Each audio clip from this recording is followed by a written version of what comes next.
I'm going to make this clear before everybody. Go into the Bible and show us how you are married, not what you're saying, how you feel. Okay. Go into the Right. Bible Okay. and show it. So And then again, I'm as going to I go into the just Bible. Matter of fact, you know what? okay. I'll do it. I'll do it. I'll do it. Okay, hold on, but No, no, listen, no. listen. Okay, and why Let you me don't hold read the on? Bible. Why are you wait? Why are you running from the question I just put on the table, bro? I Let me read the Bible. And then let me read the Bible, then I'll answer your question. It's very simple. In Genesis chapter 24, I want to see if the state's involved. I want to see if a wedding ring is involved. I want I want to see if your homosexual pastor's involved. In Genesis 24, and we're going to read verse 67. You need it? It says, go ahead, read it. Read it, All reader. right. Genesis 24 and you said 64? 67. 67. And Isaac brought her into his mother Sarah, in his mother Sarah's tent, and took Rebekah. And And did what? and took Rebekah, And took Rebecca. 6. Read. and that ain't she what that mean, nigga. and Okay. she Stop lying. All right. and, What does took mean? It means he took her, as in he took her into his mother's tent, or he married her. That's what it means. Took her oh means my to god. mean that means he. Yeah, that don't mean he had sex with her. Show me where took means sex. Well, Show me where Okay. let's took means finish the sex, nigga. You verse. niggas is lying, Okay. huh? Read it. Keep reading, Yeah, reader. read it. Just keep reading. And took Rebekah, and she became his wife. Okay. How did she become the wife in the tent? What did you mean? Oh! First and foremost, Hey, there was a hey, ceremony. There was a hold on, priest hey, wait there. a minute, There was see, vows. hey, these niggas Good don't want to job, have a buddy. conversation. You Be gotta let me concise. land. You gotta let me land. I'm telling you why she's Land quicker. brainwashed. I'm telling you why she. Well, don't ask me to come on your stage. We every time I get on your stage, I manhandle you anyway. So don't ask me to come on your stage if that's how Land you quicker. plan. Just land quicker. Okay, so May that's I the that's. interject, brother? May I Oh Lord interject have on the mercy. law since we talking about law, real law, not Oh biblical Lord law, have mercy. but we talking about law because I am an attorney. Now, you stated about the will, right? There is ways to go outside of that to get out of probate when you go into a will. Because if you put that everything into a trust and you put Oh my and lead God. things into a trust outside of a will, because wills can be overrided and then they have to deal with the judge. But outside of that, if you were to go into probate without having to do so, you put everything into a trust, whether it's the house, whether it's the car, whether it has a tax lien, whatever it may be. You can put all that information into a trust and leave each woman, individual, whatever you would like to leave them, and it will override everything. You won't have to worry about that. Let's see. Hey, we got priests in the building. Big G's in the building. Yeah, if y'all want to come on to the stage, come on up, y'all. Come on up. Let me see if I can find this clip.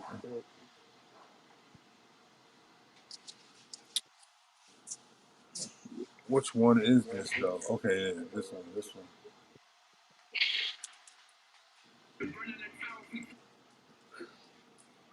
21.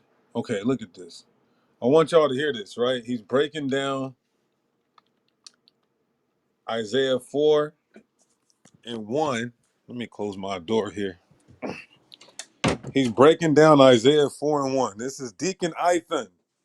I'm gonna play the clip. He's breaking down Isaiah 4 and 1, right? But it's a problem though, because this is what they teach here. Let's see. Let's see. Why is it a problem? I'm gonna show you guys.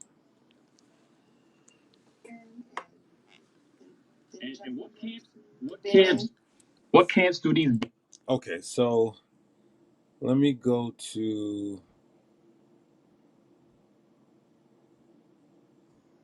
right here, probably.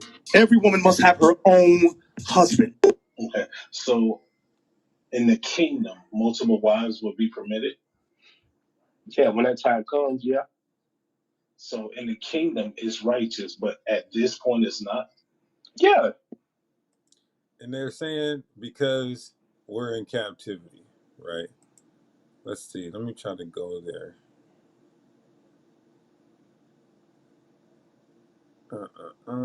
Let's see. All right. and can remarry.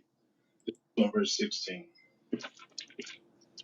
Violated his wife by no means to be side of the world with white man last name. I have no idea to know why. Because you're not in your kingdom. You're a slave on the other side of the world with white man last name on white man ran government, white man lands, white man rules, white man money. You're a servant to your slave. And you talk about you want to have multiple women. So that's them saying uh you can't have multiple wives because you're in captivity. But then here's Deacon Ithon saying Isaiah 4 and 1 happens in captivity. Isaiah 4 and 1 says, in that day, 7 women shall take hold of one man. Watch. There shall be a defense. Go ahead, verse 6. And there shall be a tabernacle for a shadow in the daytime from the heat, and for a place of refuge, and for a covert from storm and from rain. So that goes back to kingdom. So Isaiah 3, verse 1 to Isaiah 4 and 1, that is the end of Isaiah 3 and 1. That's captivity there. 3, 4, verse 2 and down is kingdom. And their reproach is taken away, not in Isaiah 4 and 1, because it was in captivity. That's reproach. You see that, guys? So this is the confusion I'm talking about. Isaiah 4 and 1 is in captivity. That's multiple wives. But they're saying we can't have multiple wives in captivity. Bishop Nathaniel says Isaiah 4 and 2, I think he says it's in the kingdom. Let me see. I always stress this. When we ruled in our land, yes, we had more than one wife. Ain't no sharing. No. That didn't come until Isaiah 4 kick in, and we ain't in Isaiah 4 days yet. Okay. What is it, y'all? How are we not? Bishop Nathaniel said we're not in captivity yet. I mean, Isaiah 4 and 1 happens when we're out of captivity. Deacon Ithon saying Isaiah 4 and 1 happens in captivity.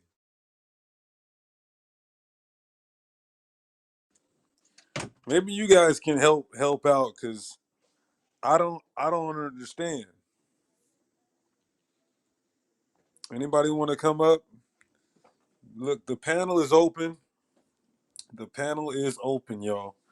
Let's keep it respectful. This is about doctrine. This isn't about calling people out of names and insulting and personal attacks. This is strictly about doctrine.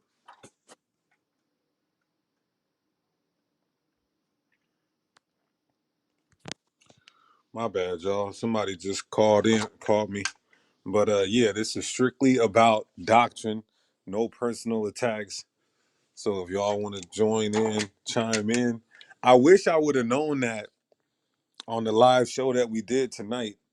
I wish I would have known that he said that Isaiah 4 and 1 happens in captivity. I wish that I would have known that. What's up with my brothers? What's up with the people, though? What's going on, everybody? Any questions, comments, smoke? Who's seen the video? He says that's Greco-Roman mindset, one wife. So we can't have multiple kids with our wife or wives because we're in captivity.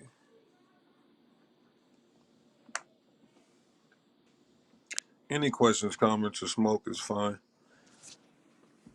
We got to make this make sense, though, y'all. Okay. So until that day, until Isaiah 4 kick in, every woman must have her own husband. Okay. So wow, that's crazy, because he's saying that he's saying that Isaiah 4 and 1, when that kicks in, that's green light. That's what he just said. But we have Deacon Ithon saying Isaiah 4 and 1 happens in captivity. And rain. So that goes back to kingdom. So Isaiah 3 verse 1 to Isaiah 4 and 1, that is the end of Isaiah 3 and 1. That's captivity there. 3, 4 verse 2 and down is kingdom. And their reproach is taken away, not in Isaiah 4 and 1, because it was in captivity. So Isaiah 4 and 1 is in captivity. You follow that. You follow him. I see Captain Taz just came in. I had to hit him with that new soundboard. I had to hit Captain Taz with that new soundboard. Yeah, but Azariah, what's going on, brother? Hey, what's going on, Ak? Shalom, shalom to the room. Shalom, King. Question, comment, Shalom, Smith? King. Hey, it's just a comment, man. You know, in regards to the whole topic, there's a, just dealing with the doctrine, right? Because again, like, I'm glad that you state that because it's not about personal attacks. It's about strictly doctrine. Truth is a matter of truth. And when you're dealing with the situation, first off, like, it's no consistency if you, for one, you preaching the law, but there's no consistency to preach the continuation of the law. You're starting to omit things within the law when you take something out of it. And in this case, this topic would fit into that conversation as well. How are you going to take things out of it? All we got to do is deal with it like when we're dealing with a Christianity Christian and just go to Matthew 5 and 17. And when you're dealing with Matthew 5 and 17, what does he say? Not one jot, not one tittle. Yep. It's that simple. Like you're actually going against Hamashiach. There's no need for him to have to regurgitate all the laws that go back into the book when they have access to the Torah and the Tanakh. It's just that simple. That's really it. Like so to do that, really, you see, there's a personal agenda behind teaching what they teaching. Man, and listen, one could come to that conclusion based off of all the evidence. I'll say that. You follow him? We got this soundboard popping. I'm way worse. Did on Uh, so it says, "Oh, Captain Tazariak, he don't want. I understand why he doesn't want to be called Captain Taz. I get that, Captain Tazariak of the UPK." So the sister says, "Great topic. Let's get to the truth of the matter. There's really nothing to get to, honestly. Like it's very simple. The Bible says what it says. Um, God has two wives, allegorically, symbolically. Um, Christ has 10 virgins, allegorically, symbolically. Uh, our forefathers did it. It is in the law that you have to do it.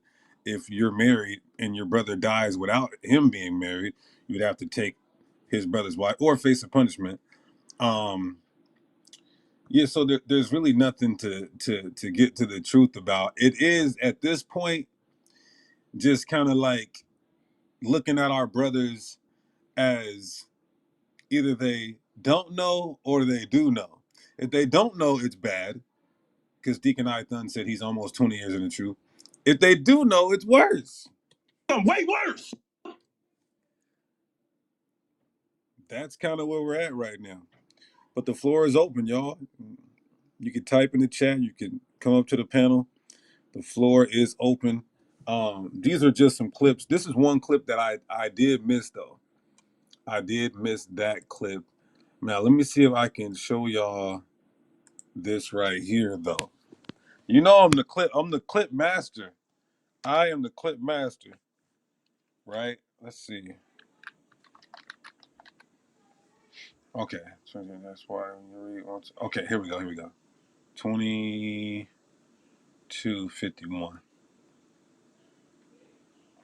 2251. Okay, watch this. Watch this. You a nigga full of lust. And you talk about you want to have multiple women. Nah, you a nigga full of lust. Christ said your ass gonna have one wife. That's why when you read, once we went into captivity, you never read about multiple wives. So there's one clip of him saying that in captivity.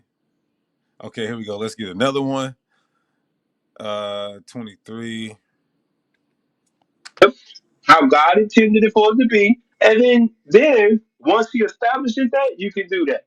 But when you in captivity, Christ said, read First Corinthians 7, verse 2 again, John. He said it again. I'm going to all the places where he said it.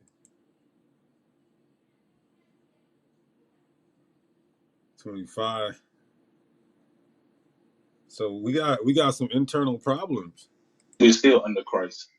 Yeah, we're talking about marriage. Why do you keep going into the old covenant to prove something about marriage under Christ? You said we're still under Christ, so Yeah, that's one we're reason. under Christ, so you can't use nothing in the Old Testament about marriage. Well, I was going to address a point that you said earlier about being in captivity and having wives. Oh my God. Is it still dealing with marriage? Is a wife a marriage person? Or I know shit. I'm asking you that because obviously you're understanding what I'm saying. We talking about marriage in captivity under Christ. He said one wife. So they're saying, which is not biblically founded, one wife under Christ in captivity. But then Deacon Ithon, who is above that other brother, I'm 99.9% sure, he says that Isaiah 4:1 happens in captivity. So what? Who do we learn from and listen to over at the IUIC? Because there's too many different things being said. Bishop Nathaniel says Isaiah 4:1 is in the kingdom, but now you're gonna hear Deacon Ithon say contrary.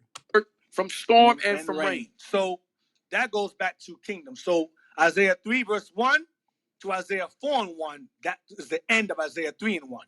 That's captivity there. You guys heard it. Isaiah 3:1 to Isaiah 4:1 is captivity. Well, let's read Isaiah 4:1. In that day, what? 7 women shall take hold of one man. That's it. So the sister says, brother, when scripture calls a man, it's not a man, it's actually a bishop and deacon, not just any man. So Paul is saying for a bishop and deacon to have one wife.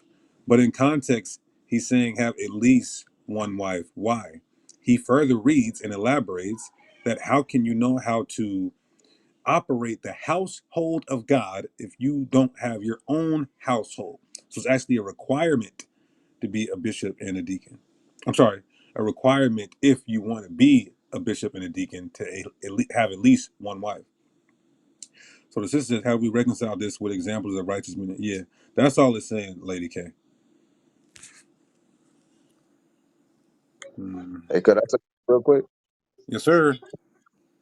Yeah, on that, even with that part too, right there, that further even shows, right? Because it gives you a prerequisite. I'm glad you said that because it's giving prerequisite. Like, why would it, if you could leave your house with another woman in the house, that shows that even more, like, what's the word I'm looking for? Is even better, I guess, on a resume, so to speak, of why you should get this position. So, yeah. Right, like a prerequisite. Somebody says fornication is good, huh? Are Israelites able to legally marry multiple women in the U.S.? No. And how does this pertain to the law of the land? Great question. Great question. All praises. So let's deal with the laws of the land part. So any law of the land, I'm never going to tell somebody. So certain Israelites and Christians say it's a sin to break the laws of the land. So when they're going 28 miles per hour in the 25-mile-per-hour speed zone, they believe that sinning, they got to go to Christ and his blood has to cover that.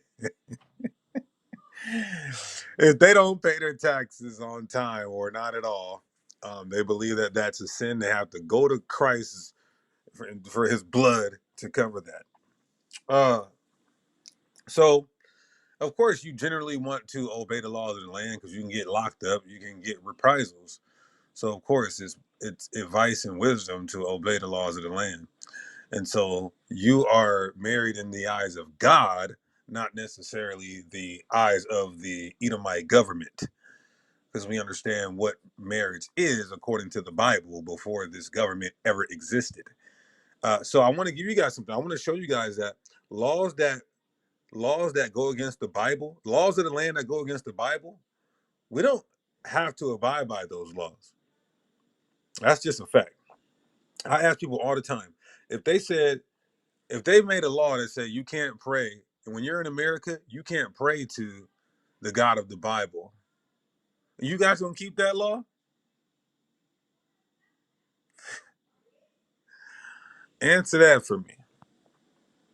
If they made a law that said you cannot, you cannot pray to the God of the Bible, you see how silly that sounds when Israelites and Christians try to utilize that argument? It's not good argumentation. But I do want to show you guys that Paul broke the laws of the land, and the apostles broke the laws of the land. So use this on people who want to come from that angle. This is the book of Acts, chapter 17. Look at verses 6 and 7. It says, "But when they did not find them, they dragged Jason and some of the other believers before the city officials, shouting, 'These men who have caused trouble all over the world have now come here, and Jason has welcomed them into his houses. They are all defying Caesar's decrees, saying that there is another king, one called Jesus. We do not obey the laws of the land that contradict or go against our laws, statutes, and commandments, culture.'" It's that simple. Mark 7 and 8. "For laying aside the commandment of God, you hold the tradition of men." So not only do we see us breaking the laws of the land that contradict our scriptures, but we also don't obey the oral traditions that our leaders, Israelite leaders and masters of the law, tried to enforce on us during the biblical times. Right? Somebody came off mic, wanted to say something? I was going to say that we see the example with the Greek captivity, where our forefathers and foremothers were being murdered, being killed, executed for keeping the laws of God. Mm, mm.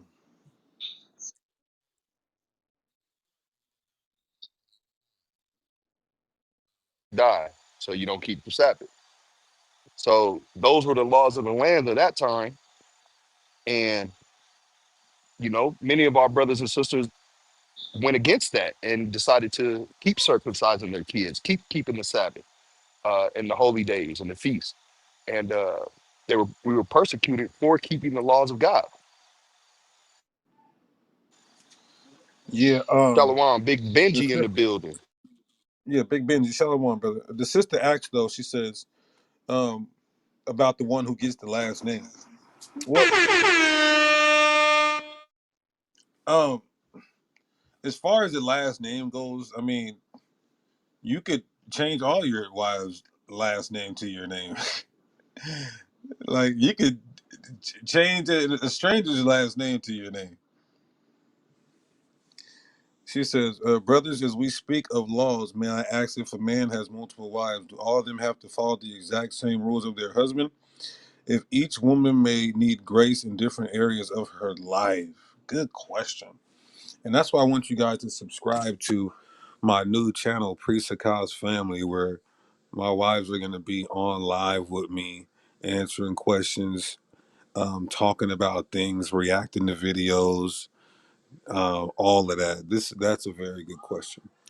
So each wife definitely has maybe stronger than the other wife in multiple areas, such as understanding the Bible, um, such as, and we're not talking about like physical things. We're talking about character, because that's what she's asking as far as the character goes, needing grace to. Some might, some one wife might have a worse anger problem than the other one. One might not be as patient as the other one. One might be loud as the other one, or louder than the other one. So yes, you definitely have to have grace. You have to have grace, and you have to understand, like the scriptures say, you dwell with them according to knowledge, according to wisdom. So you have to understand, where your wife's shortcomings are, and you can't say that, um, and you can't throw your wives in your other wives' face. That's how you bring contention, jealousy, and envy, which is going to cause strife and is against the law. So you don't want to say, well, you know, uh, you left shit stains in the toilet, and my other wife don't, or as far as how they physically look, you never want to do that. That's off, right? But let's see. Benji, you wanted to say something? Before you go, you want to Nah. real quick. I did post that link for the Priest Hakah's family YouTube channel in the chat. So if y'all want to subscribe to the channel, take a moment to do that. That's posted in the chat.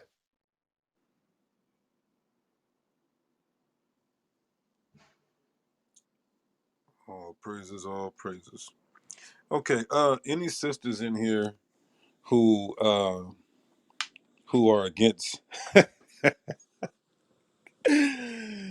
We got to take it easy on our sisters. You know, we're not here to fight you. We're here to just have a simple conversation. uh, any sisters for it? Any sisters against it? Any sisters like kind of in the middle about it?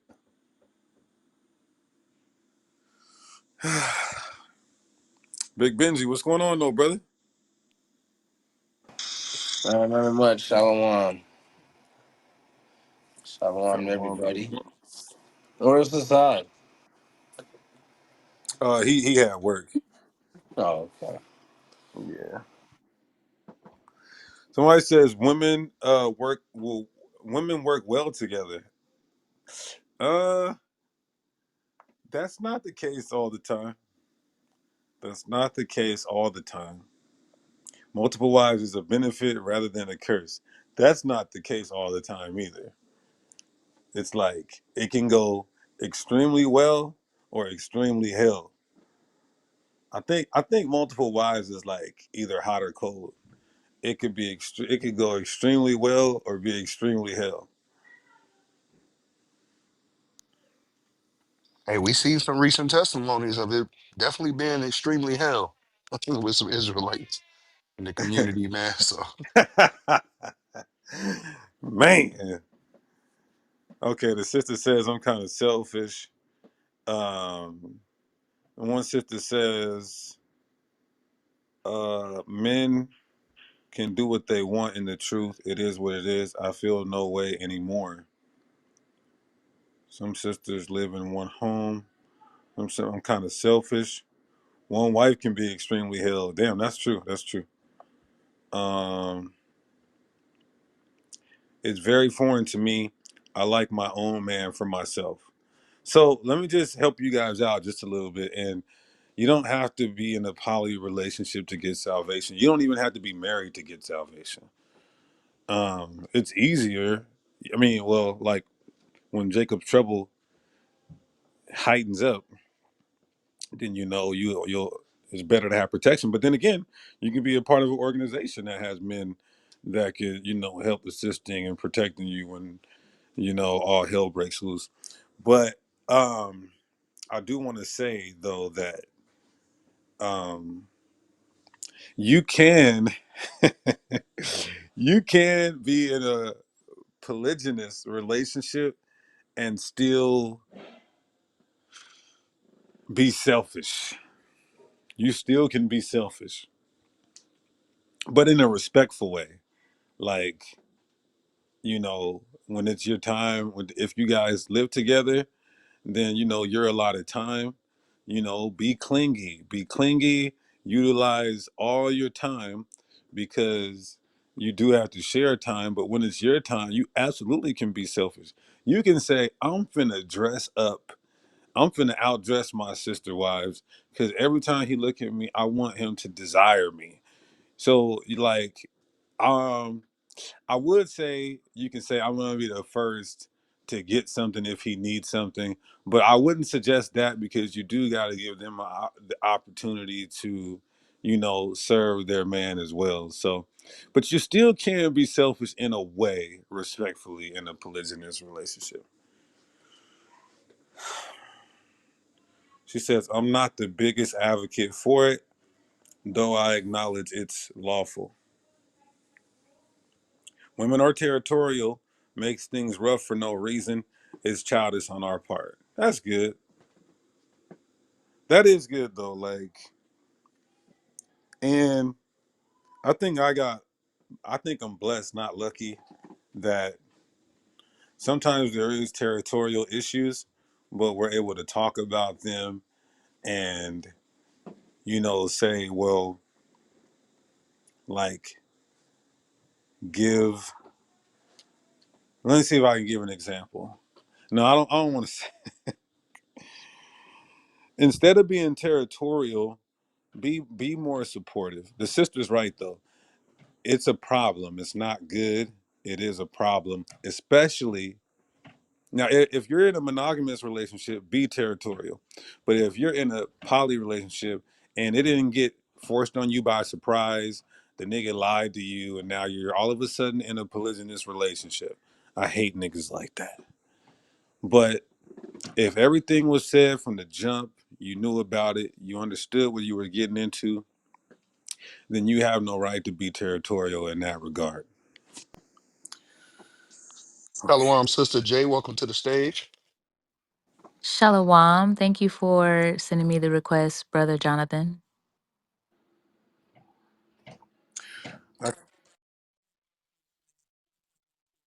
Big space. A couple months ago, I changed my name. My name is normally the Modest Brute on here, but I changed it to my business name because I have to do some things for real estate. But you did come into my space when I did the polygyny one-on-one class, and a lot of brothers came in there, and it was a good room, right? It was a good space.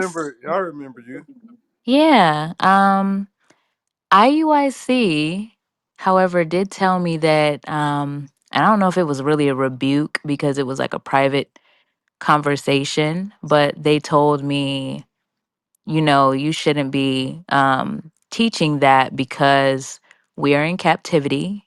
And another thing, they told me that, they were asking my sexuality and they said, well, do you like women? And I said, no, I'm a straight woman. Like, no, I'm not in no way, shape, or form that type of person at all. But I don't have any jealousy or envy towards sisters. So I don't see what the problem would be. But, they were just saying, like, no, sis, that's not in the scriptures. That's not correct. There's a lot of people taking things out of context. You need to study more. That is not, the will of the Most High. So I did get, I guess you would say, a rebuke after that for making that space. Hmm. So you were with IUIC? No, I never. So I've never joined a camp. The only camp that I really do.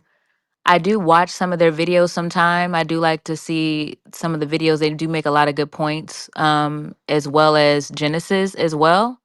But I have not joined a camp or been a part of a congregation yet. I'm in the process of moving right now from California to towards the East Coast. I'm not gonna say on the platform where I'm moving to, but I do plan on joining Genesis eventually. But I watch Genesis and IUIC videos from time to time. Okay. Well, did they now what they did to me Tuesday is not what I'm gonna do to them. I don't want to hear about personal, not saying you're going to, I'm just making this disclaimer.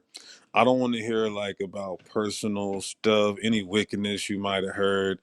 I just don't do that. I don't like when people come on here and I mean, you can give a little bit of your experience, but without witnesses and evidence, I just don't like to do that. But as far as we're talking doctrine, that's fine. You can say what they taught you or what they told you on your counsel or your conversations. But did they reveal to you that? Because I believe they're hiding this because you never really hear it. I had to dig for it. I had to send somebody on there to ask them this. Did they ever tell you that multiple wives will be in the kingdom?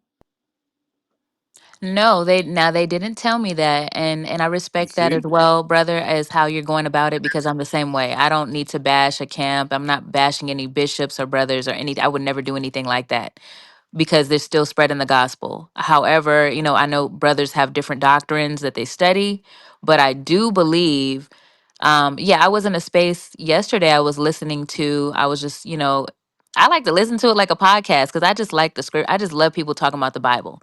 But they did say that it was wrong on a platform. In one of the spaces I was in yesterday, they said it was wrong that we are in captivity, but they said in heaven you will have multiple wives. There was a brother, I don't know exactly, I don't want to, like I said, I don't want to say the brother's name, but there was a brother speaking of that last night in a platform in one of the rooms I was in listening to. He said that men will, once they get out of captivity, that they will have multiple wives in heaven. I did hear that. Yes, I did. Yeah. And how how'd you feel about that?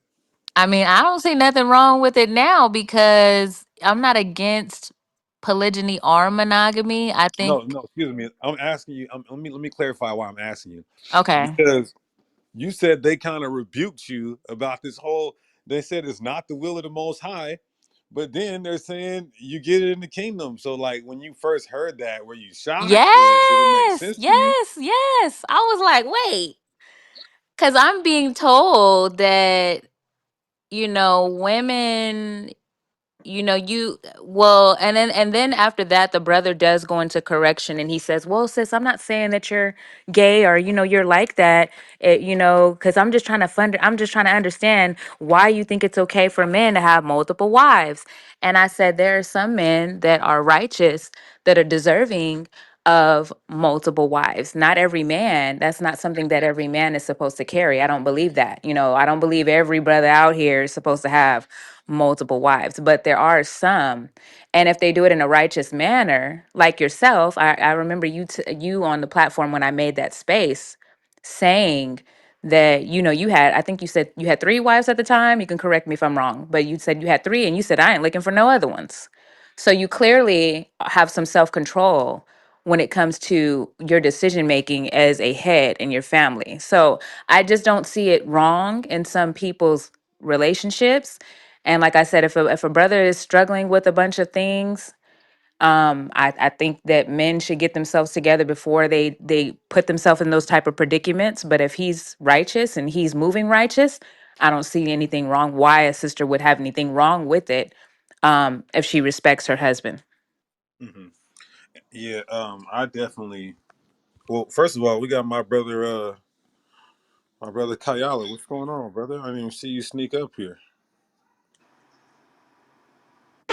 Shalom, God. Shalom, y'all. Bashim Yashabakata. Shalom, Cool, King. man. Plantation life right about now, but good brother Yawanathan brought me up, man. All praise to the Most High. All praise. I just wanted to acknowledge you, my Hey, brother. priest, can I The read a water, verse King. The real water, quick? God. Yawanathan, go ahead. Yes, sir. All right. This is Isaiah 5 and verse 20. It says, woe unto them that call evil good and good evil, that put darkness for light and light for darkness, that put bitter for sweet and sweet for bitter. And the reason I read it is because the brother from my UIC said multiple wives is fornication now, but in the kingdom it'll be you're good to go. So the prophet Isaiah, he speaks about people that do that, calling something that is evil good or something that is good evil. Yeah. Now, give me and I wanna let the sister speak Uh, again, but give me that Job. What is it? An unclean thing? Give me that. Give me that. uh, Because they're saying something that's unclean is gonna become clean. this is Job. Oh, it's not Job 14. I thought it was Job 14. Talking about Job 14 and 4.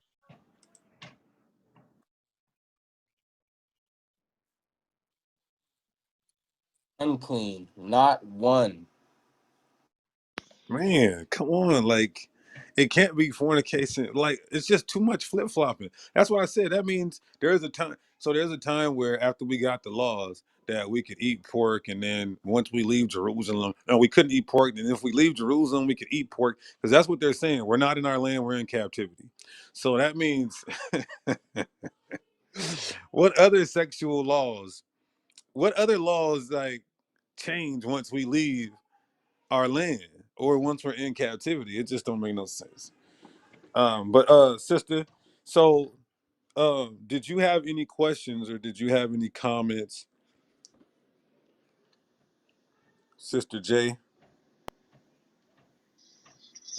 So it does confuse me, right? Because I do wonder, and I was actually talking to my little sis in the chat about this earlier. We was having a conversation, me and Sister Ivory. I do wonder, like, where does this stuff come from? Because even in the scriptures, and I can't name the scripture directly word for word, and I'm not on here trying to teach anyone. But I do recall there is a scripture, I think it's in New Testament, where it's talking about a man, if he takes on another wife, he's supposed to take care of the other wife. And I had brung that out, and the brother was saying something like, "Oh, well, that's not what that means, sister. You got a misunderstanding." And I was like, "Well, can somebody explain that to me? Because I mean, I clearly that I took it that the brother was either taking another wife, even if he was to put on another wife, and like let's say that he did put away that woman and she's not to marry another man, and then like he was to take on another one, he's still supposed to provide for her, right? Unless she was marrying another man or she was with someone else or like committed adultery, if I'm not mistaken. If you don't, if I'm wrong, correct me. But that clearly is what that means to me, is that if he's taken another wife on, that's polygyny in the scriptures. Yeah, that one is Exodus 21. And I think the brother also asked him about Exodus 22, but that's another conversation. That was a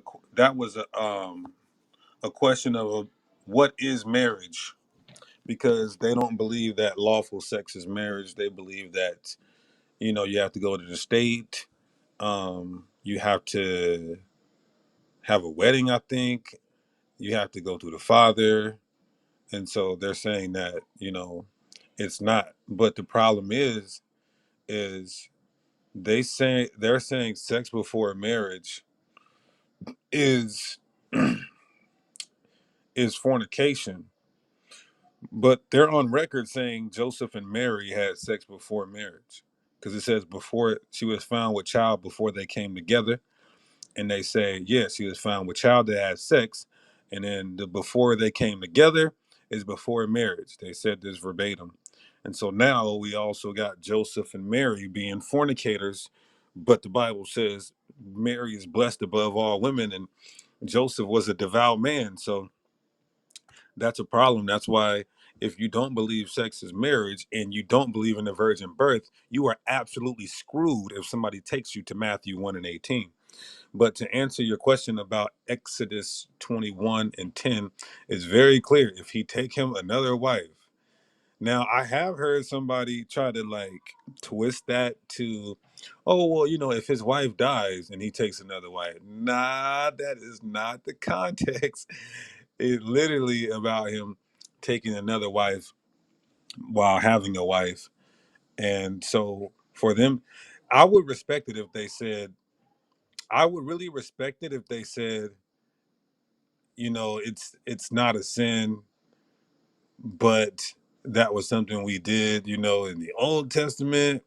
But to outright say it's whoremongering, it's adultery, it's fornication, it's evil, it's wicked, it's lustful, but in eternity, you're gonna have it. It's just it's convoluting and really confusion. And the Bible says the Most High is not the author of confusion. I think everybody was confused about the class that I did tonight, but I didn't say anything other than what they said, repeating their words. and going to different leaders in that community, in that congregation, and they're all teaching something different. We got to try to be on one accord. Big con, big con. And another thing, when you what you just stated, right, about the man dying, I mean a woman dying or passing away or something like that if the wife passes away. It actually says, it's crazy that you're mentioning this because I just was talking to my sister about this.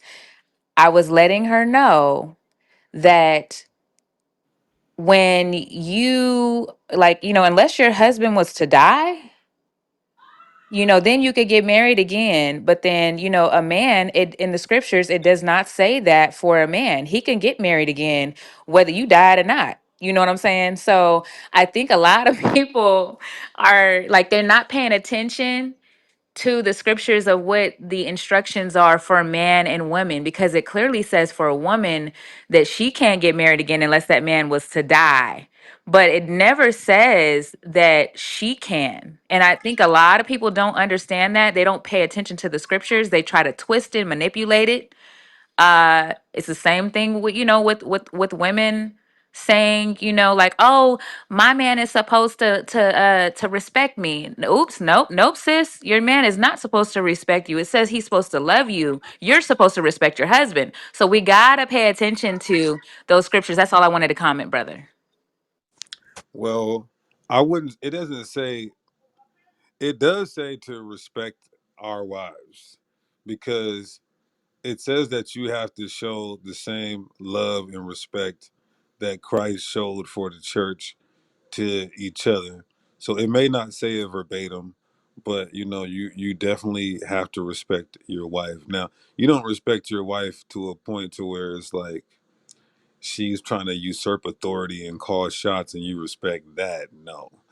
Um so I do want to mention the cases where a woman could, and I know certain brothers had an issue with this, and it's just so crazy. And you know what? We're speaking doctrine. This isn't hate. This isn't war. This isn't camp banging. We're speaking doctrine. Uh, the brothers at IUIC said, well, at least now we got to be careful, y'all, because guess what? I could hear Bishop Nathaniel say something, and then Deacon Ayathan will say something different. Like Hassad, you're listening right now. Deacon Ayathan said Isaiah 4:1 is in captivity. This whole conversation is over. That's their main reason why we shouldn't do it. And I wish I would have had that before class. But IUIC also teaches, at least some of them over there, I can't say the whole group now because they're divided, but they say there's nowhere in the Bible where a woman can give a man a bill of divorce. They're basically saying that, and I can quote them verbatim, I'm almost sure. I've been getting ready for this class for the last week. They're saying that no matter what a husband does, he can be a homosexual, he can be an adulterer, a PDF. That woman still is bound to him until he die. She cannot give him a bill of divorce. Now, the reason why I teach, and Yahweh Shai taught this too as well, they're saying it says man. It says man, not woman. That's literally like saying when the Lord says son of man, like you're a product of humanity. A woman is a product of humanity. So there is some scripture where it says, lie not one to another. Somebody says, see, you can lie to your woman because it says don't lie to another man or lie to one to another. No, that's not what it's saying. So in the time of Christ, we were supposed to put people to death for fornication, right? Why did Christ say don't put you to death for fornication? Write a bill of divorce for fornication. Anybody know that in the chat? Why did Christ say don't put people to death for fornication, Israelites? But you're supposed to put them to death for fornication. Good. That was a good one, Hassad. So Hassad writes, Genesis 9:6 says, whoso sheddeth man's blood, by man shall his blood be shed. So does that mean we can unalive women? No, man is representing humanity, period. The masculine Hebrew word for man covers the woman as well. Oh, because of the sacrificial lamb. No, so the reason why, because the Old Testament only might try to use that to say, look, Jesus Christ changed the law. You guys need to get rid of the New Testament. I thought he didn't come to change the law. So in John chapter 18, I believe, it says that we could not put people to death because we were under Roman occupation. We had to go to Rome just like they had to go to Pilate before they put Jesus to death. So when we're in captivity, the Romans didn't care if niggas were committing adultery or being homosexual. They're the biggest homosexuals on the planet besides the Greeks when they're the same people. So the reason why Christ is saying that, give them a bill of divorce instead of putting them to death, because we couldn't do that under Roman occupation. So it's just like now, we can't put a woman to death because of fornication, because you're going to be doing life in prison. But this is why I say a woman can be released. She don't even have to give a man a bill of divorce if he commits fornication, really, because if he does and it's proven, he is supposed to be dead. She is therefore liberated. He is supposed to be dead. She is therefore liberated. So that applies.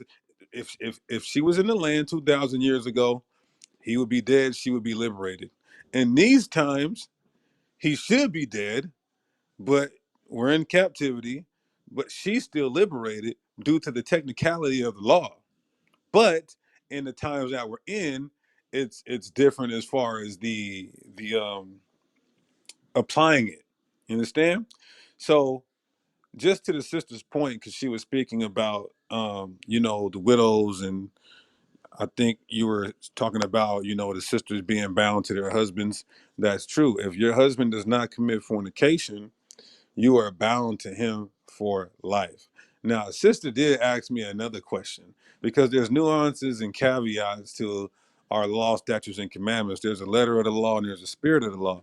So let's say your husband has 3 daughters and 2 sons with you, and then he just abandons you guys for 10 years. His nigga's in Thailand somewhere. You don't know where he's at. He's a passport bro in Thailand. He hasn't emailed, text, called you guys for 10 years. You can't tell me that how is she married? Marriage comes with duties, responsibilities. That's Torah. So there is certain cases and that I have to deal with and counsel. It's a lot.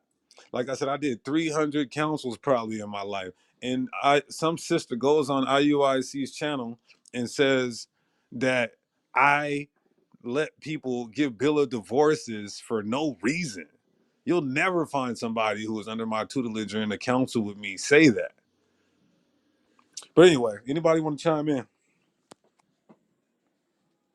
Let me take a look at the chat. Y'all can chime in though. I thought you made some Yo, great points, Shalom, especially being Shalom. that what you just said, marriage is duty and responsibility. Hey, hey, shout out to my Benjamite brother Garfield, man. Hey, good evening to you guys, and peace and love, and priest. Hey, listen, man, it's all good, man. You're doing your thing. I appreciate you, brother. Thanks for blessing us on Clubhouse with your presence once in a blue moon. But peace and love to you, bro. Today, Nah, I'm listening to you. so I just be Hey, joking, listen, bro. I got a quick I, question for you, I just right? be joking. Go ahead, brother. Um, you had a video on your channel where you had confronted a brother from IUIC. Was that brother A1? What's his name? A1? Was his name A1? Yeah. Oh, okay. All right. I don't know what his Yeah, name. Asaph is A1, yep. I didn't confront him. The brother on stage, Yawanathan, he yeah, that's him. Took him Oh, okay. out. Took him out. Damn, man. That's my teacher right there, man. How y'all beating on my teacher? Damn. Oh man. All right, man. I'm chilling, man. I'm just chilling. All Did right. you I'm catch listen to you did right you now. now I know listen, everybody who knows Brother Garfield, he knows the Bible, even though he doesn't believe in the Bible. But he does believe in the Bible. You believe Alexander existed, right? 100%. Okay, so he believes in certain parts of the Bible. But how do you feel about an Israelite group that says multiple wives, if you do it right now, you're going to hell, you can't get the kingdom, it's evil, it's wicked, but in the kingdom you could do it. I want to listen to a That is that non-believer. is that is equivalent to the white man telling you during slavery, blessed are the poor in spirit, because they shall inherit the earth, and telling you while you're in slavery, you're gonna get all this heaven while you die. And Right. while you're on earth, you don't get nothing. Well, you know what? As a non-believer, I subscribe to having more than one wife. So period. So I'm biased. I'm the wrong person to ask that. Now, but having wives in while you're in heaven, I don't know why you need to wait, if you don't have to. You know what I'm saying? If it's in the Bible that you could have multiple wives, I don't know why they're against it, but they have their own reasons, bro. You know what I'm saying? Shout out to IUIC, by the way, too. Shout out to the Purple Gang. Shout out to the Yeah, Purple. yeah, no. Hashtag pray for IUIC. Hashtag pray for IUIC for sure. I am, by the way, too. I want to ask you a question, not to joke or anything, but if I do join, say I do join Genesis, right? And because I've never heard anybody talk about this before, and I'm a brother, and I'm in the truth with you, and I already have a wife, or I don't have a wife. Is it the same procedure if I don't have a wife? And if I have a wife and I want to have an extra wife, is it like the same procedure? That's a good question. So, You understand um, what I said, right? yeah, like Okay. if you want to join Genesis and you have a wife, do you guys have to do the same thing? So you don't have to force your wife to join your congregation. She's going to be under your household anyway, I hope. But then again, there are brothers who are members of camps that have structure, legislation, order, bylaws, and then they have a woman in their house who might have pork chops in the deep freezer, Brother Garfield. I got you. So I got you. so Got you. unfortunately, you know, we don't want to enforce that in the home because truth be told, Jesus Christ said it himself. His teachings, this truth divides households. It does. That woman wants that Christmas tree in there. That woman wants that Thanksgiving turkey in there. That hmm woman wants that pink uh um Cupid heart on Valentine. That woman wants the Easter egg the egg hunt in the backyard. And so this truth really divides families. So Genesis, we say if a brother is married and he wants to join, he takes the 12-week course. If your wife is serious about the truth, she takes the 12-week course. Straight like that. Yeah, you know what? And what's good for somebody else, by the way, too, is not good for everybody else. I don't know how many wives Priest has, but say for example you have 2 or 3 wives. That don't mean Garfield can get up and say, "Hey, I'm gonna have 2, 3 wives." Although I may be able to deal with it financially, but mentally and spiritually, I might not be able to handle it. And I think that's one of the things I wish the brothers who because some people are good with that. You know what I'm saying, priest? Some people can handle more than one woman, but not every man is capable to do it and understand the job of doing it. Because to me, my fear of having more than one wife is to deal with a woman on a mental level, all 3 at the same time. Physically, I may able to pull it off, but mentally to deal with 3 different personalities, it's not the easiest thing in the world. And I think a lot Man. of brothers saying, "Hey, I could do that. I could have 2, 3 wives." Nope, nope. You don't. You got to know what it is to deal with one, master that art, then move on. But that's just my little cheap advice. No, no, no. That's a great point. And when I went on this Sister J that's on stage, I think when I went in her space that she created about this topic, and I think they asked me like, what is the most challenging thing about multiple wives? Um, one could say finances, but you know, if you're in a good place financially, it's still you gotta really make sure you're making financial moves, because that's one challenging thing. Now when I say challenging, fortunately, you know, it's not causing any financial issues, but it's definitely overhead for sure. uh the so it's between, well, what would outweigh the financial part is dealing with multiple personalities. And I can say this because I think this is not, I don't have to get too deep into my personal life, but I will say this. Sometimes, Brother Garfield, one of my wives will say, I feel like you're doing more. Uh, one wife will complain about something, and the same wife will complain about that same thing. So these are the type of things they'll say, like, I feel like, you know, during the feast days you talk more with her, like you interact more with her than you interact more with me. And then she'll say the exact same thing. She'll say, I feel like, you know, during feast days you interact more with her than you do with me. So dealing with these different personalities is the most challenging thing. This is why I told the sister, I'm not looking for number four. I'm not looking for a concubine. I'm not looking to flirt. I'm not looking for none of that. So it's more than just pleasure. It's a commitment. It's a household, it's dedication, it's a lifelong contract. And these are things that you have to deal with. If you want to do it, you're gonna have to prepare yourself to deal with multiple personalities. And you could just deal with one woman who's schizophrenic and has multiple personality disorders. Facts, facts, facts. All right, anybody want to chime in? Hey, can I just say one last thing, bro, Yes, and I'm sir. done? And one thing, you guys probably have heard this before, but with a woman, being satisfying them mentally is more important than anything else in the world. And that's something that people need to understand. Men, as men growing up younger, you think physical is what the woman needs, but mentally, to have a conversation and to satisfy that woman mentally is the toughest thing in the world. And I think in marriage, not only with more than one woman, but with one woman, period, is the toughest part. All right, I yield, bro. Thanks for the room, by the way, bro. Yes, sir. Truth, truth. Now, before I open up the panel, I do want to answer the sister's question. She said, how do I feel about brothers who are in the truth that has a wife that's not in the truth? I got to be completely honest here. I have to be completely honest here. I don't want to hurt no feelings. This isn't a shot out. This isn't a shot at nobody. In my opinion, don't matter. Who the hell am I? But if you're asking my opinion, uh, somebody keep calling me, bro.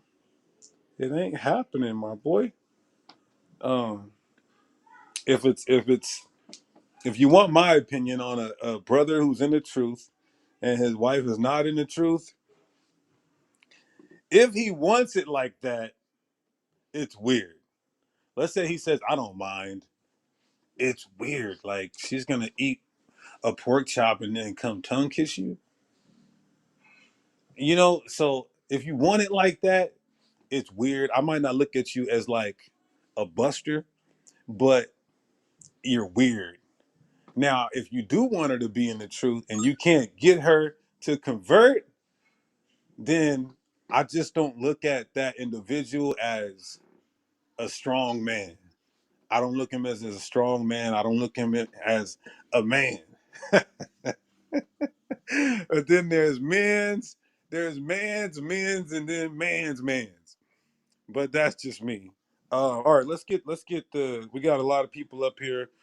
Whoever's keeping track of who came on, go ahead, let them come off mic. Hey, brother Hurt, Shalom, King. And shalom, King. Shalom. Shalom to the panel. Shalom to the room. Priest, I just want to say, man, I think it's good that these conversations are happening so that people can understand the gravity of what it means to even be in a polygamous relationship. And especially because the false doctrine is coming out and people saying, "Oh, it's unlawful." It's just weird, and it's just like Christianity. It's just like how Christians, those in Christianity, will say, "Oh yeah, I mean we kept the law then, but you don't have to do that today." It's just weird. It's super weird. But I think all praise to the Most High that the conversations are being started, because guess what? It's people listening, and people gonna get edified and understand that it ain't no sin and that it is lawful. So all praise to the Most High. All praise to the Most High from my brother Hurt. You can go ahead. You can stay on stage if you like. Who is next in the queue? Hey, real quick. Hey, Garfield.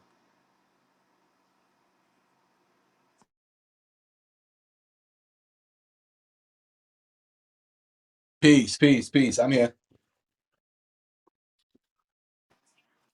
Nah, man. I'm good. I saw him in New York. I saw him in New Oh, you York. seen him in New York? Yeah, he's coming to Toronto. Yeah, I heard he got like 3 shows, man. That's Yeah, crazy. yeah.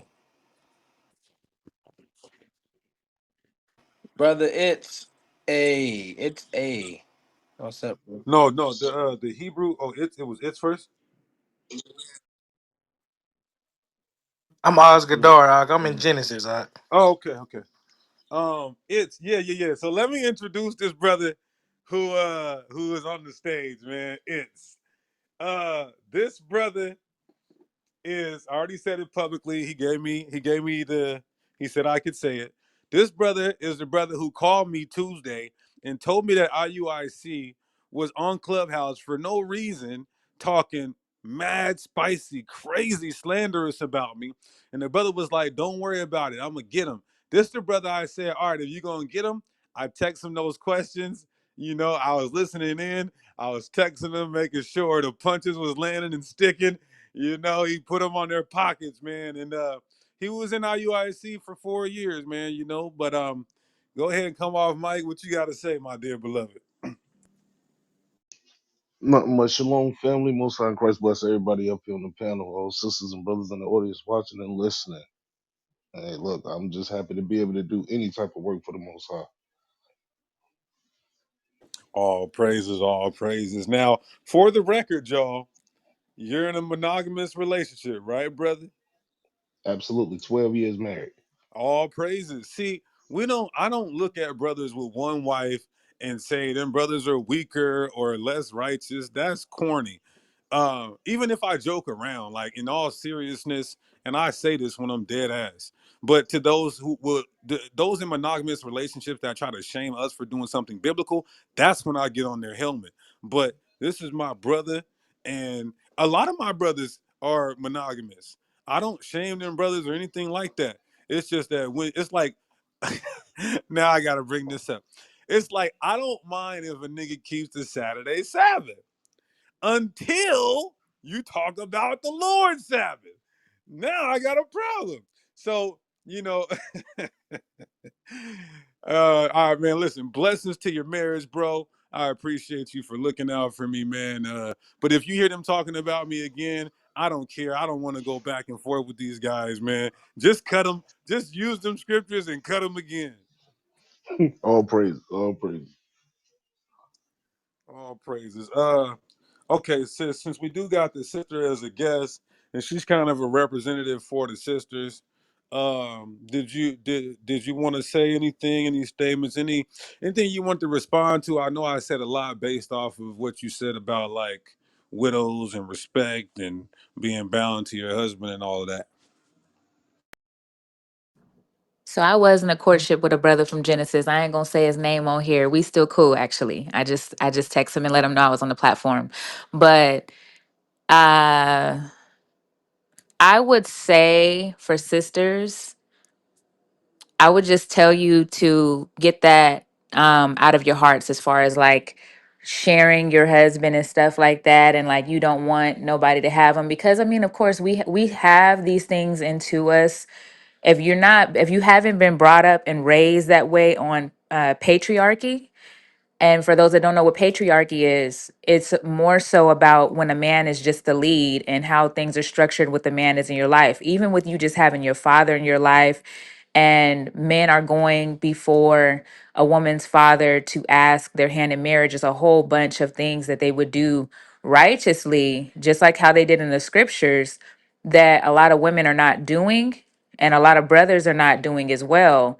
But it just brings back the family dynamic and the family structure. And it's just the way things are supposed to be when it comes to the scriptures. We have to learn that.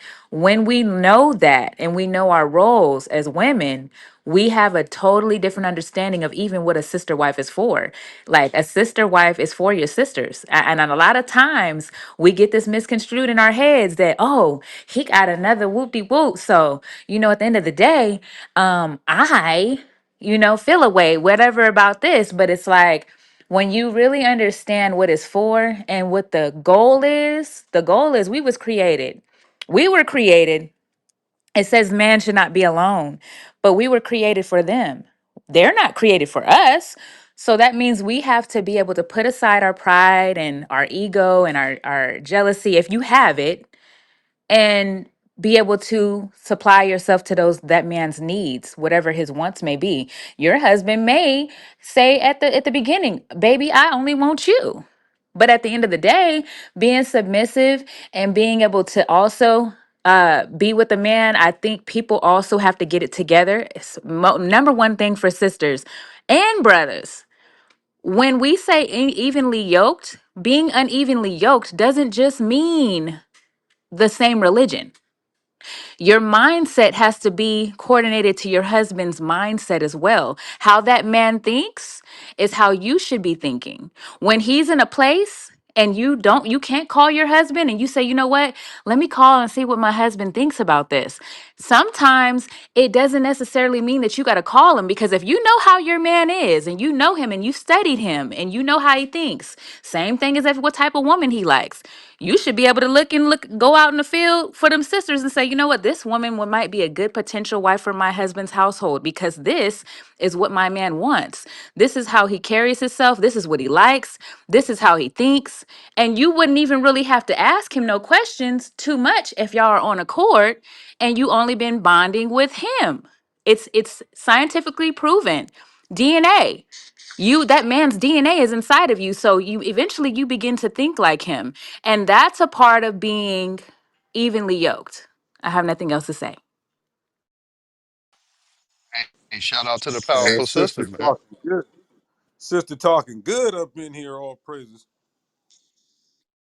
With a car, the new iPhone, and ain't told you nothing. Bank account depleted, ain't told you nothing. Hey, priest, you see D Jack's comment?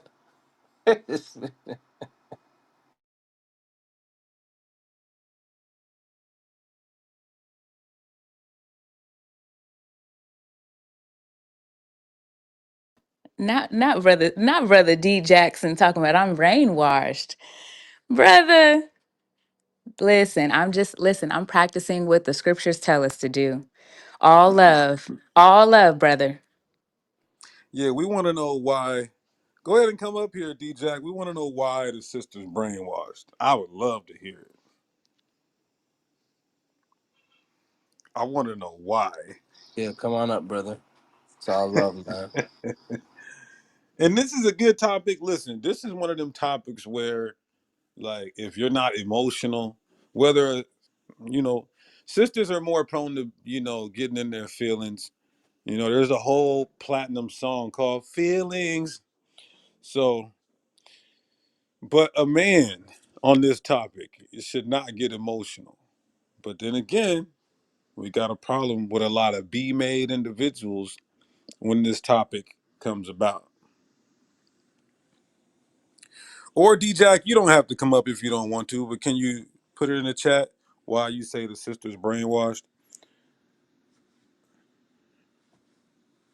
All right, so Jade A says, "Hi, I'm new here to Clubhouse trying to understand the layout of this app and the features. LOL, I jumped into the lobby trying to understand the Bible more. I have a question about multiple wives. Are you guys making a point that it's okay to have multiple wives today? Yes. God's laws doesn't God's laws doesn't change. Something from God's law that is called perfect and holy doesn't automatically become evil and wicked. But some sister said something about um oh, Saint Rebel said the priesthood changed. The priesthood didn't change. It's still the Levitical priesthood and the Melchizedek priesthood. But somebody could try to use that. But the Melchizedekite priesthood existed way before the Levitical priesthood. And so that word change there in the Greek isn't even the word for change. That too. But I want to Shalom, D get Jack this sister. headshot on the stage. Oh, D Jack. What's going on, D Jack? Headshot. So why is the sister brainwashed, brother? Okay, he's just got to go. He's back. Heard, Yeah, go ahead. hello, Thanks.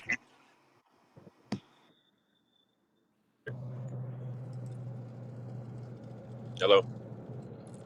Yeah. Can I be heard? Hello, Uh, hello. Yep. Yeah. yeah, you good now. Hello, can y'all hear me? Khan, you good? Yeah. We can hear you now. Bro, what is y'all can hear me? Yes. All right, yeah. You said why did the sister say? Why did I say the sister was brainwashed?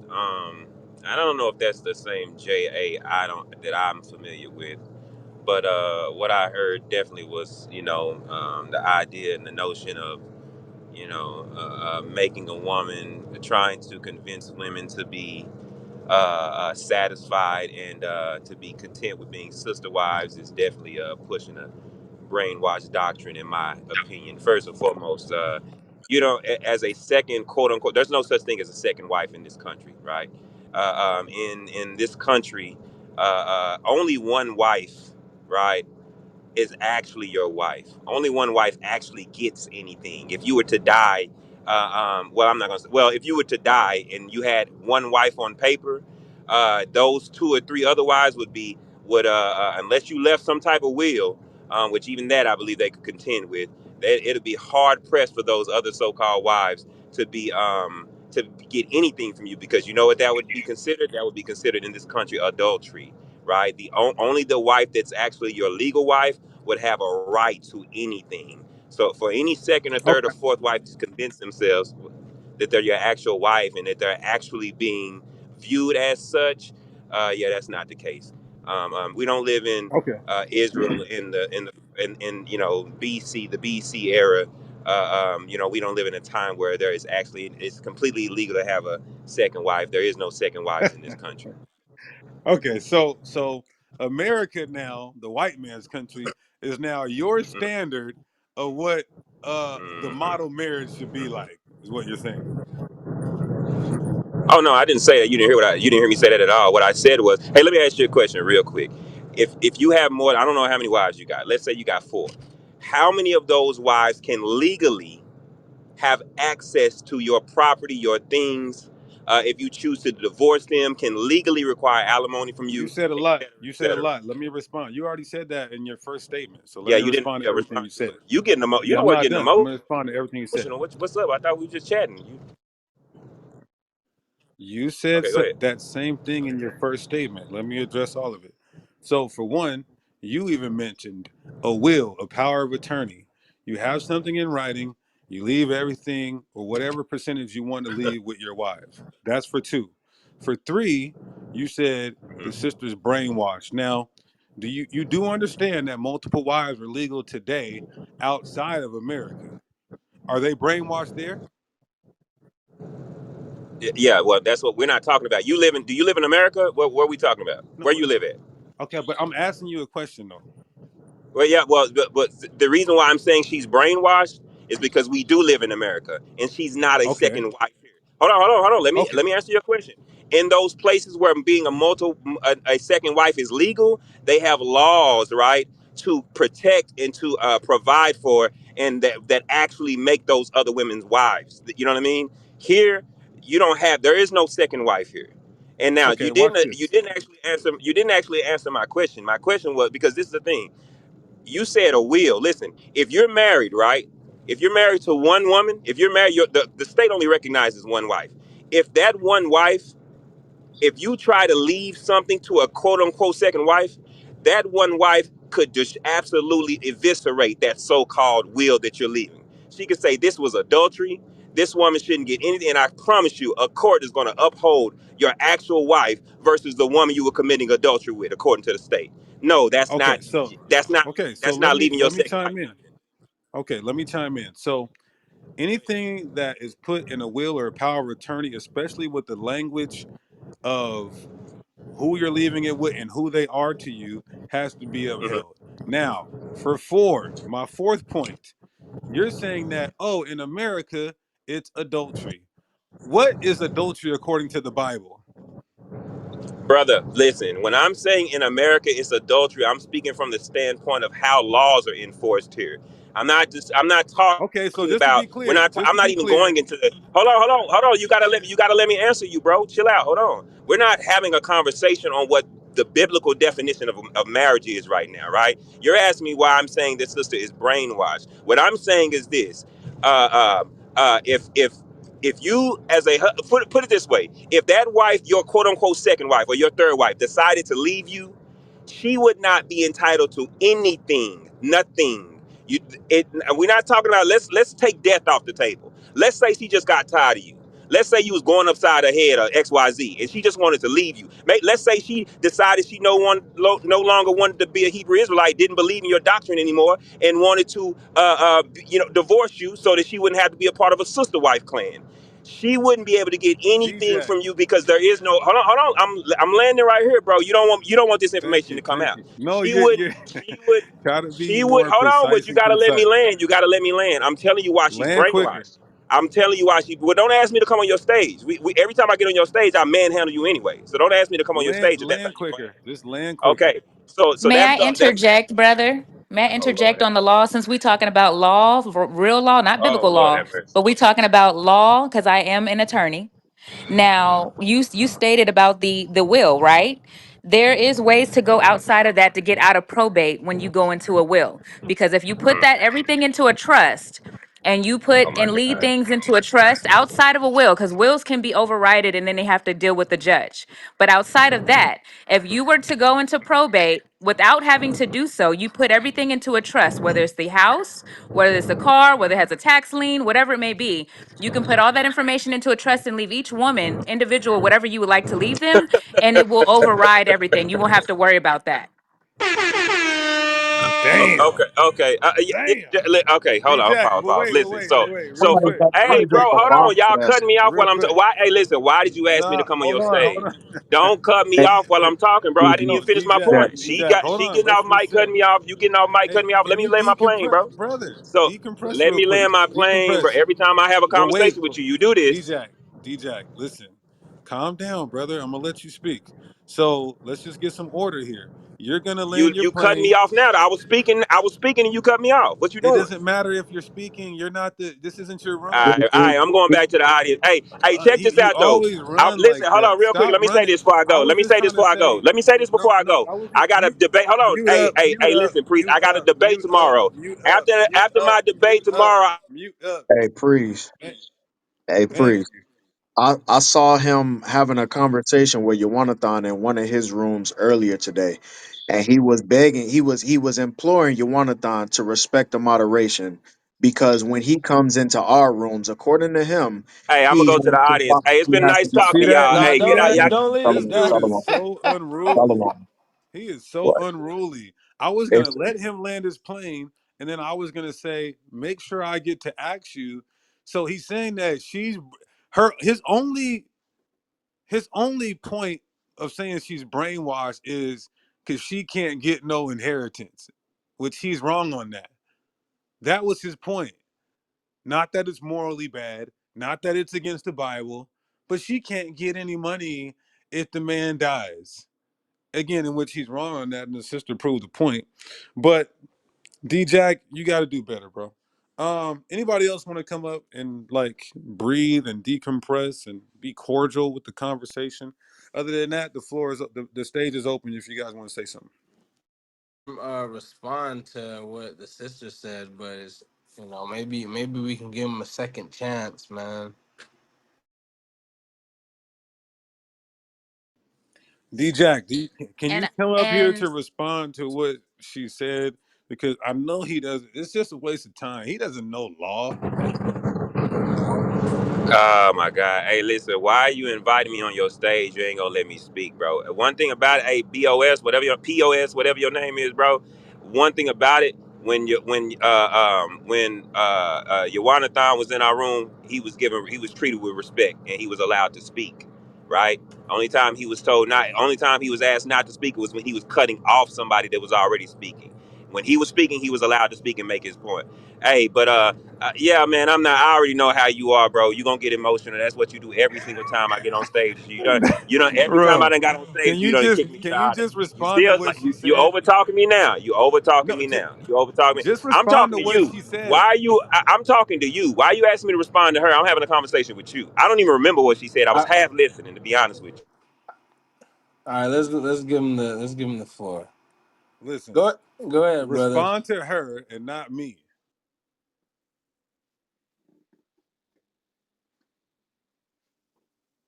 Who wants to bet $100? He comes off mic and he doesn't respond to her. D Jack, you there? Listen, bro. Listen to me, priest. You a little nigga to me. I beat up on niggas $100 like you in Coast all the gone. time, bro.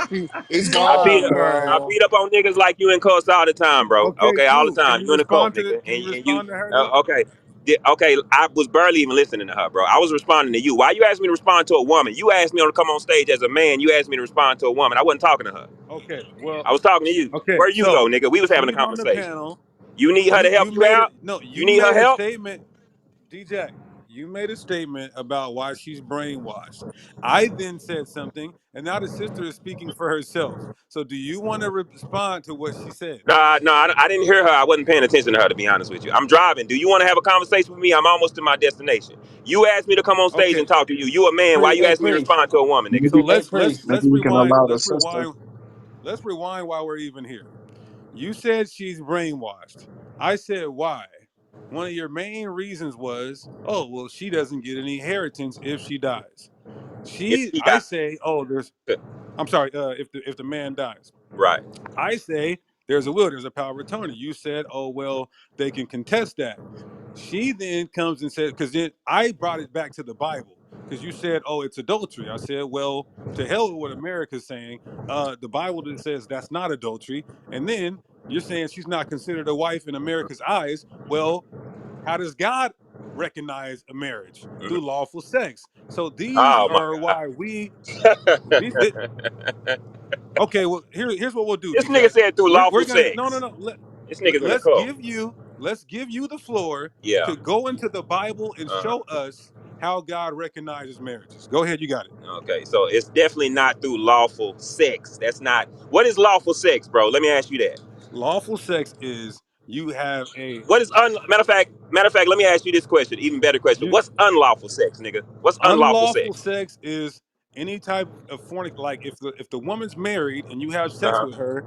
If Uh-huh. the woman's married, you have sex with her, Uh-huh. that is not Unlawful your sex. wife. That is not marriage. That Okay. is unlawful. That is Okay. adultery. So Got we you. want you to Got you. go in the Bible and show Okay. us Uh-huh. how God recognizes Uh-huh. a marriage of a man and a woman. Go ahead. Okay, so first and foremost, we know what marriage is, right? We know that marriage is two people taking vows before the Lord, two people honoring those vows. That's what marriage is, right? Two people making a commitment to be belong to one another. That's what marriage is. There is no definition of, if you're asking me for an example of a marriage ceremony, that doesn't exist in scripture, right?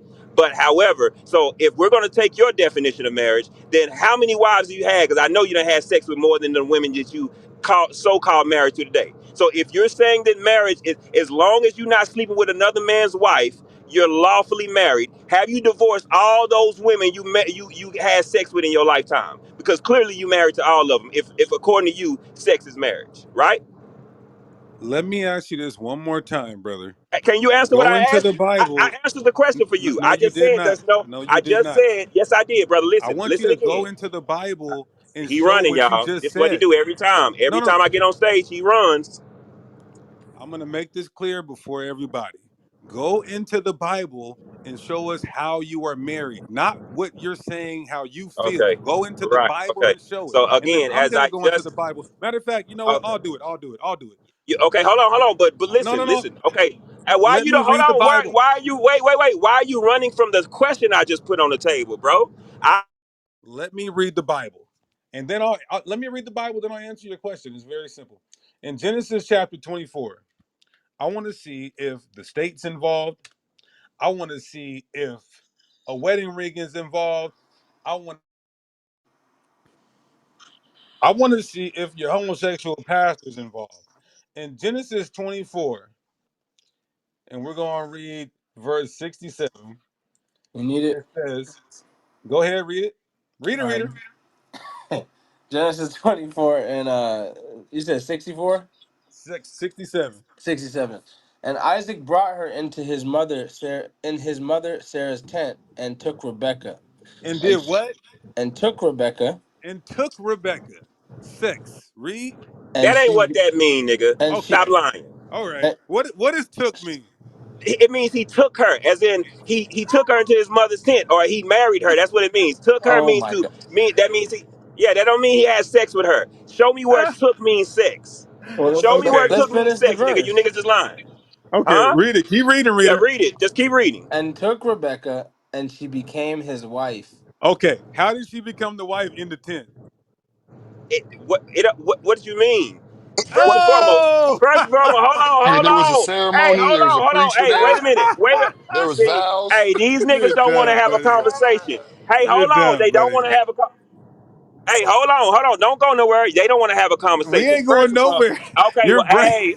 wait a minute. Well, let's talk then. You're doing a lot of capping, nigga. You ain't done, trust me, you ain't proved nothing. So let's talk. Okay. Okay, now, So first and foremost, read the hey, verse and show break me, it hold down. on. Show me, no, stop. You trying to give me your explanation of a verse. Show me where took in that passage means sex. I'm gonna wait on The you. Show me. context. The context. The very next Okay, so, line.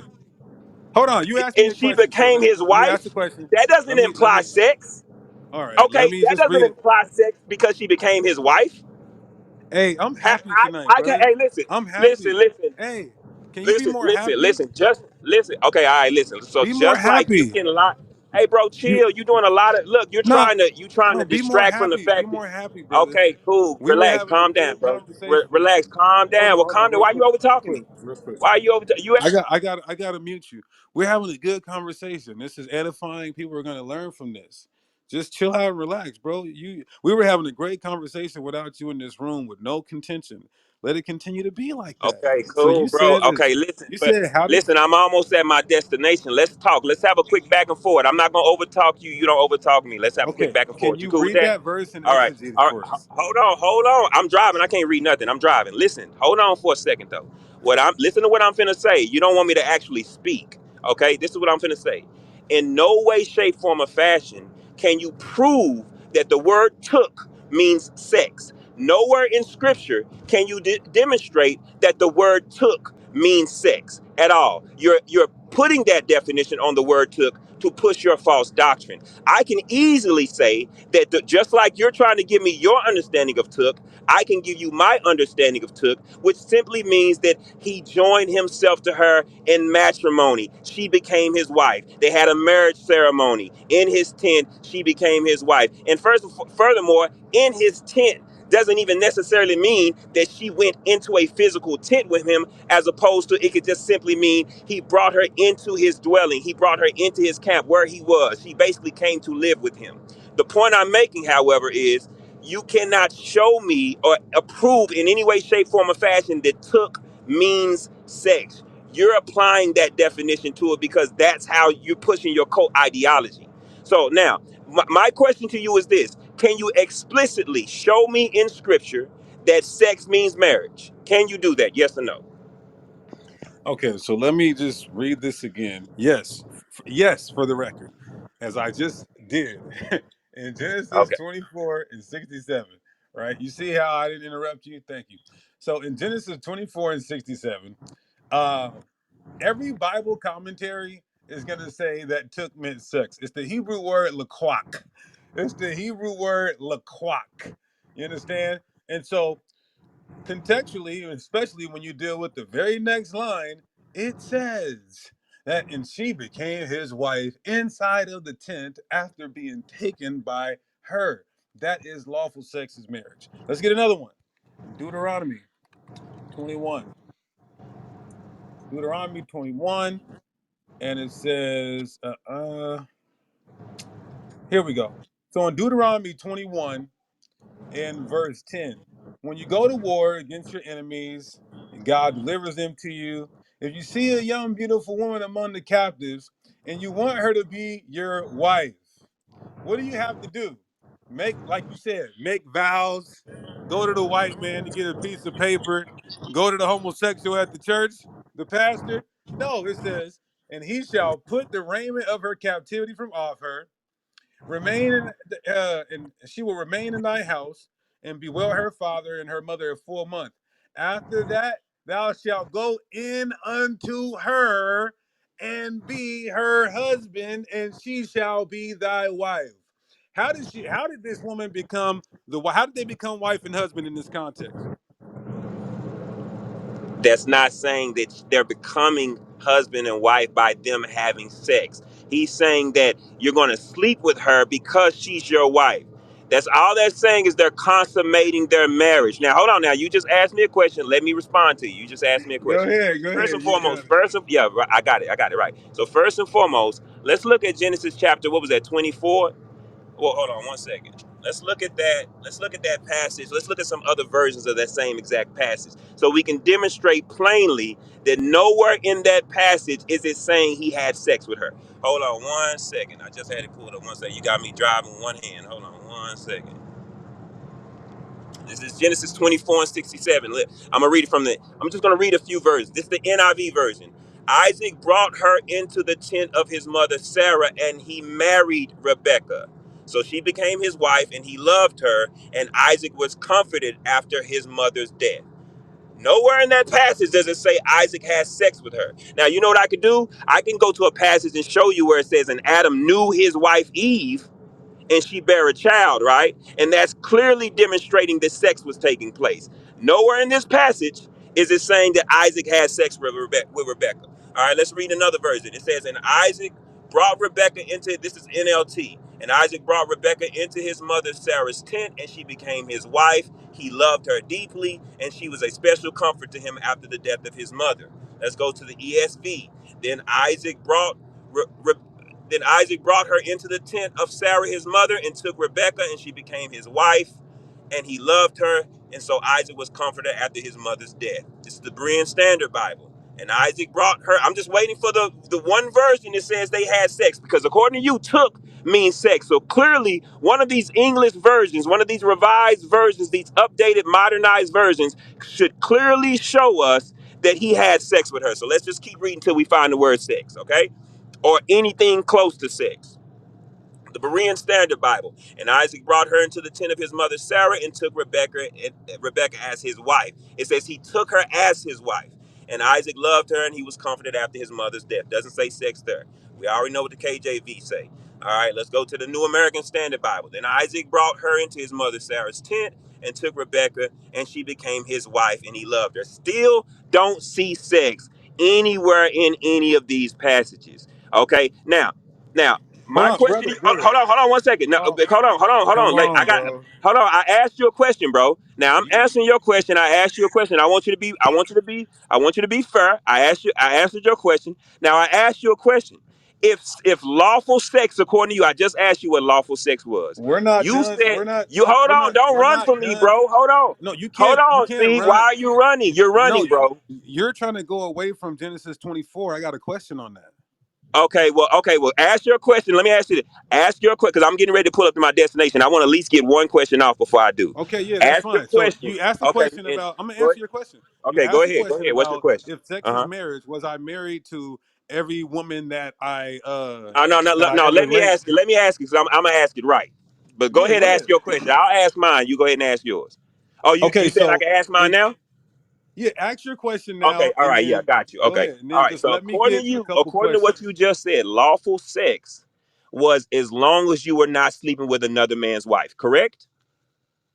Yes, lawful sex is when you have sex with a virgin or a single woman, that becomes your wife. Yes. Okay. So my question to you then is because I'm sure as a grown man, you probably in your mid 30s like me. All right. I'm a little bit older than that, but you probably in your late 30s. I'm sure as a grown man, you've had sex with way more than the women that you say today are your wife is your wife or wives. Based on your definition of sex, are all those women your wives? And if No, not, explain to me why those women are not your wives if the definition of marriage is sex with a woman who is not in a relationship or married to perfect. someone Okay, else. perfect. So Thank you. in my time, I'm sure I've had sexual intercourse with women who had boyfriends that would be considered married or even married when I wasn't in the truth, of course. So that would not be those women would not be, my wives. Now, let's say before I knew the truth and I didn't know that lawful sex was marriage, if I had intercourse with a single woman and then I stopped talking to her. Once she has sex with another man, then our covenant is now broken. Oh So my that's God. how it would work.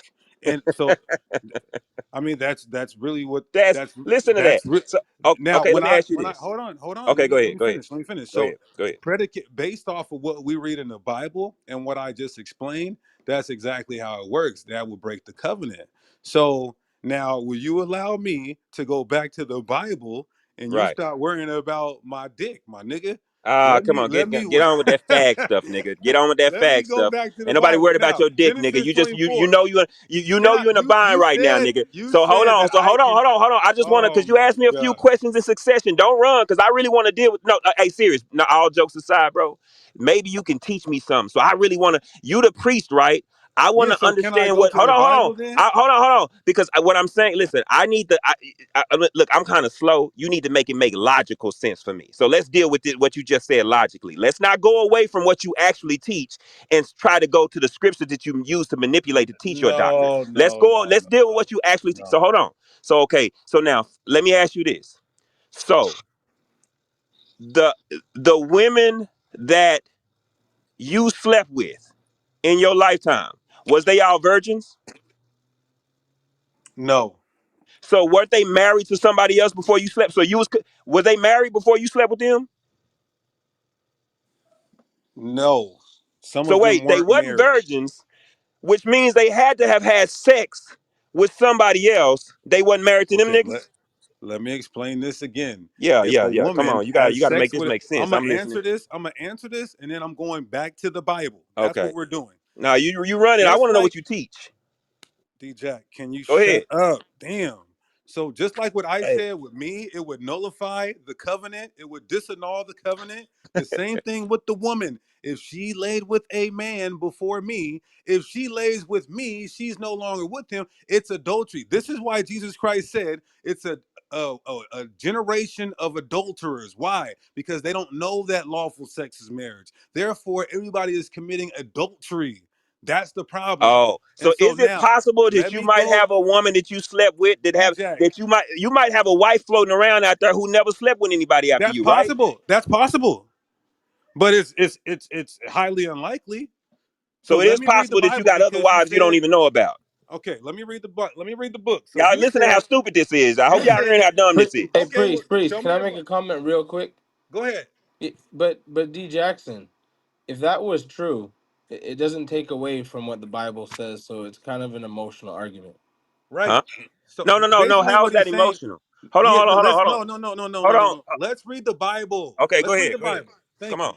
So he said, oh, show me where took. Show me where took means this. In Genesis 24 and 67, he took her and she became his wife. Now, I'm going to ask you a question. It's his mother's tent. You said, oh, it can mean his land. It says his mother's tent. So, how did they become husband and wife inside the tent? That's my first question. Okay, brother, listen. That could easily mean that he went into the tent and had some type of marital ceremony with her. Nowhere in that passage is sex necessary for him to be her wife. Okay, You're just perfect. you're adding that to the text. Okay, I perfect. just like hold on, let me finish answering you. You asked me a question, let me finish answering you. Just like you're trying to say that took means sex, I can say no, took means he took her into the tent where they had a marital ceremony and she became his wife. Okay, Nowhere so in that what's more passage is logical? sex. What's more logical? What I'm saying, what I'm saying. What's more logical is they went to her mother's tent and did what type of ritual did they do? I don't know. You A don't know. marital Okay. ceremony. Clearly, listen, clearly they were doing marital ceremonies back then because they were doing writings of divorcement. Okay. They was So clearly the marriage was viewed as some type of legally binding situation because they were using certificates to divorce women. what tell me, is there ever a bill of marriage in the Bible? Yes or no? No, there's not a bill of marriage. There's a bill of divorce. Why do you Okay. think you need a bill of divorce, bro? Okay. So in Genesis 38 and 2, it says, and Judah saw there a daughter of a certain Canaanite whose name was Shua, and took her and went in unto her. This is one example. Why does the Bible keep language in it like this? That didn't say, Genesis look what 34. you just did. Hold on, let me respond to what he just did. You see how it says he took her and went in unto her? It don't say he took her. It say he took her and went in unto her. The sex is Okay. implied, but hold on. So Hold on. The sex is demonstrated by he went in unto her, not he took her. I can say I took her by the hand and led her into Walmart. Nigga, took just means you're taking someone okay. somewhere. Now That watch doesn't this. mean Watch this. Watch this. Watch this. I want you, since you want to read all them translations, read Genesis 38 and 2 in the NLT. And bro, read it listen. loud Hold too. on, stop. You just read to me that this passage is talking about sex because it said he went in No, unto no, her. listen. Read Genesis 38 and 2 in the NLT, please. Is that the same verse you just read? I'll read it for you. There he saw a Canaanite woman, the daughter of Shua, and married her when he slept with her. Nigga, you're done, my boy. Oh, so look what he just did. He just cut himself. So then took in that passage is meaning married? Is that what Look, you're look, saying? look at Because the the context. hold on, listen. It said, look, the went in unto her is the sex part, nigga. You thought you just made a point, you didn't. Read it for yourself. Hold on, wait. Both versions say went in unto her. That's the sex aspect of that verse. So what you're saying is the took is being translated in NLT as married. He Okay, married cool, her, cool, then went in. cool. Let Hold me on, stop. respond. No. Let me bring it out. Don't run. So Let me now what that respond. is, hold on. So what that's demonstrating is that he married her first, then went in unto her. Is that not what that's showing, priest? Let's read it in the No, priest. NLT. Is that not what that's showing, priest? No. Let's read it in Okay, the read it again NLT. then, priest. Read it again. Okay, cool. So there he saw a Canaanite woman, Okay, the daughter of Shua, and okay. he married her. And then what? When he slept with her. It says he married her when he slept with her. Yes, it does, Okay, dummy. so then that what does that mean? Did he marry her then sleep with her? Is that what that's saying? It means they got married when he slept with her. Okay, so let me Him ask you a sleeping. question. Let me Is let the me let me rephrase it for you. Him sleeping with her made them married. D jackass. Look, I had to read it. Look, so this is what he's doing because the nigga's a liar. I just actually pulled it up. It says it says there he saw a Canaanite woman, the daughter of Shua, and he married her, period. Then it says when he slept with her, comma, and it was getting ready to say something else. This nigga's a liar and just got exposed. Let's actually read 38 verse 2 and 3. Let's expose this nigga on his own stage real quick and show this nigga to stop playing with me. Hold on 1 second. 1 second, real quick. Yeah, I'm finna do this to you, and then I gotta go, nigga. Let's just show what it's actually saying.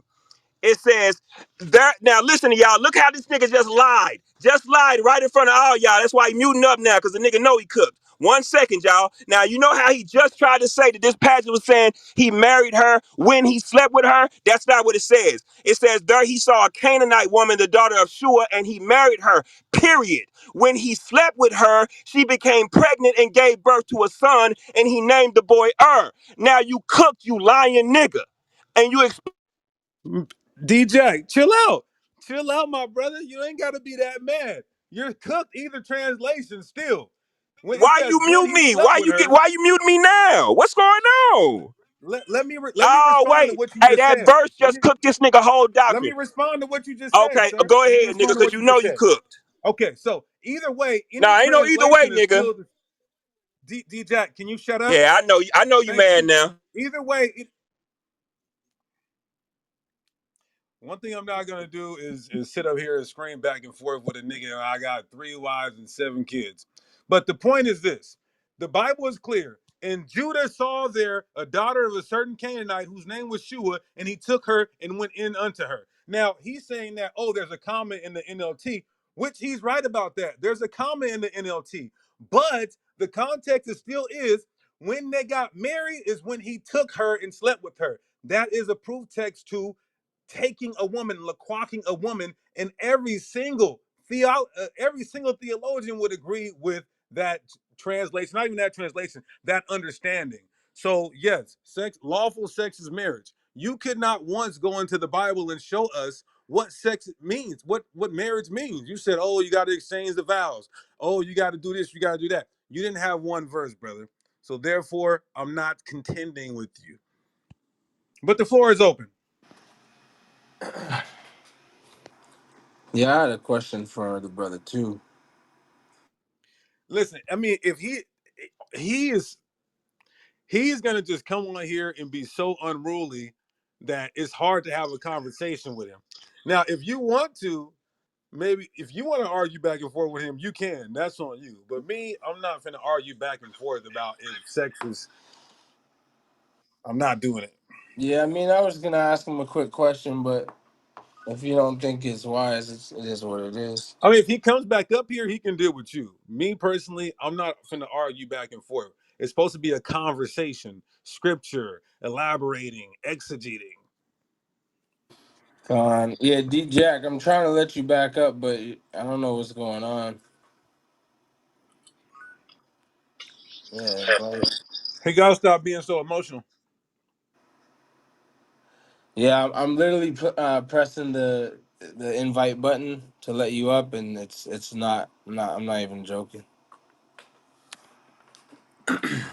So yeah, I'm willing to have a quick bill with you because I want to ask a question. But okay, until that works, or if you gotta go, maybe next time. But I'm trying to let you back up. In the meantime, we got other brothers on the. Oh, we got Akaz Shalom King.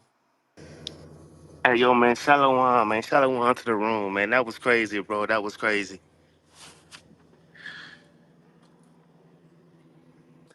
Yeah, this is a bit of a sensitive topic for some. Um, just got to try to handle it with maturity.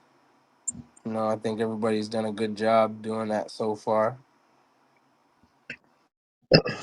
Yeah, and I think it's a little unfortunate because those this conversation, right, as it has been thus far, can continue to grow in dialogue and become more edifying for the people that are listening with this type of information being brought out. But brothers just gotta he just gotta be a lot more willing to control himself when it comes to, if he feels like he got a point, listen, allow your point to speak for itself. You don't necessarily have to overtalk somebody or try to point out that, hey, I got you. Like, it's, it the gets to a point where you arguing back and forth and arguing and speaking over someone, and it becomes harder for the people that are listening to be able to get the information.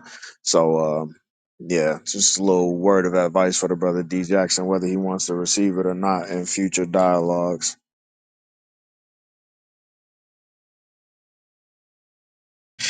But I think that the point was clearly made. Think that the point was clearly made. So shout out to Priest, man. You definitely exhibited a lot of patience and restraint. Again, you are a you're a moderator. This is literally your room, and you allow him the floor to be able to speak several times. And as soon as you went to engage and respond, he would overtalk you, and you still handled it maturely, in my opinion. So all praises to the Most High, man, for men that I'm know. starting to think. I'm starting to think people like to hear like contentious arguments like that. I can only do it for so long. That's what they expect from Israelites, man. You know we got that moniker on us, man, where all we want to do is argue and yell at people. That's what they try to get us to do. They try to get us out of our body so that way they could say, look, that's all these Israelites want to do. But in reality, you got a Christian displaying himself in that regard. It's very unchristlike, man, if you ask me. Hey, I Kayala, was can you hear gonna me? Or am I in the I Matrix? can hear you now. Oh, damn. All right. You know, I was gonna say something to that real quick because we gotta as Israelites be the bigger person and show them that we're not strawberries are about. gas. You gotta mute up, bro. Manawat. All right. So I yeah, muted him. I was just saying that we gotta show them that we're actually all about edification. Like when I go in these rooms, I try to let them know that I'm in here for builds and dialogues. I'm not in here for I got you moments. If it happens, it happens. That's gonna happen. You know what I mean? But it's not. That's not the sole purpose. I actually want to build and reason. And there was even a sister, a Christian, who hosts a lot of the rooms that the Christians be having, and she said like shout out to you because I'm used to like she's always on defense when Israelites come in the room, and a brother said the same thing about me, and he said but they said when you came in, you know, it was like a breath of fresh air, and it's all glory to the Most High. We have to do that and show that we're not trying to just cut you. We're actually willing to engage in biblical dialogue and reason, and at the end of the day, where no one's above correction. We could be wrong, they could be wrong. So we always got to put that pride to the side. Right. And that's the whole point of being able to have these healthy dialogues is for everybody to be able to get the information and we can continue to make healthy, wholesome decisions, especially when it comes to doctrine. Because that's something that's super important, not only for our individual salvation, but also for our communities and being able to bridge these gaps between these different ideological standpoints that claim to believe in the same book. So let's sit down and reason and have a conversation about it. That's the whole point in being able to utilize these clubhouse spaces in a healthy manner so that way we can engage and ultimately be able to feed the sheep as we commanded. Hey, Con, and look, so I want to say this, right? You're famous for the priest, you know what I'm saying? He went to Genesis chapter 24 and cut him, right? He showed what he believes in and also with the text. Headshot, he can't show boyfriend and girlfriend, right? And then what's so crazy about it, right? Right? Headshot, what is the benefit of your whole position? Like, can you tell us like the whole benefits, the pros and cons of you know what I'm saying, of your position? Because the priest is showing that sex is marriage, right? In Christianity, they teach boyfriend and girlfriend. So like, this is dumb as hell, bro.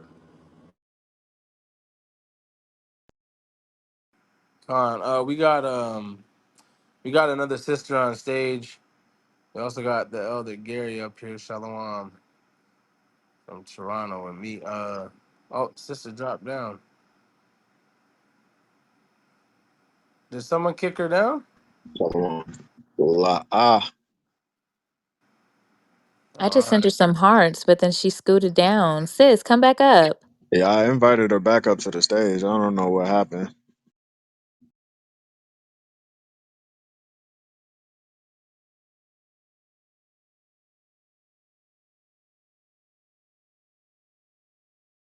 And that's one of my good sisters too. She's a blessing. In the meantime, everybody be sure to follow all the mods.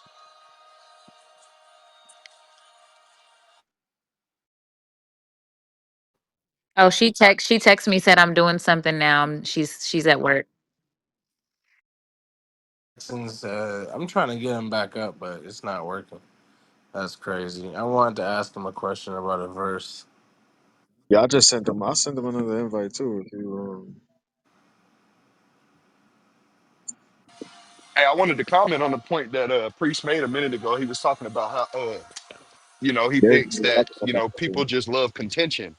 And I've been on the app for a couple of years now, and that's true. You know what I'm saying? Sometimes those contentious rooms, they be lit, and a lot of edification comes from that. Even though we don't like to see it a lot, but sometimes a lot of good edification does come out. And with that being said, I wanted to challenge Priest and Hassad to a little challenge, man. Next time they open a room, they can't kick nobody down. They just gotta deal with it.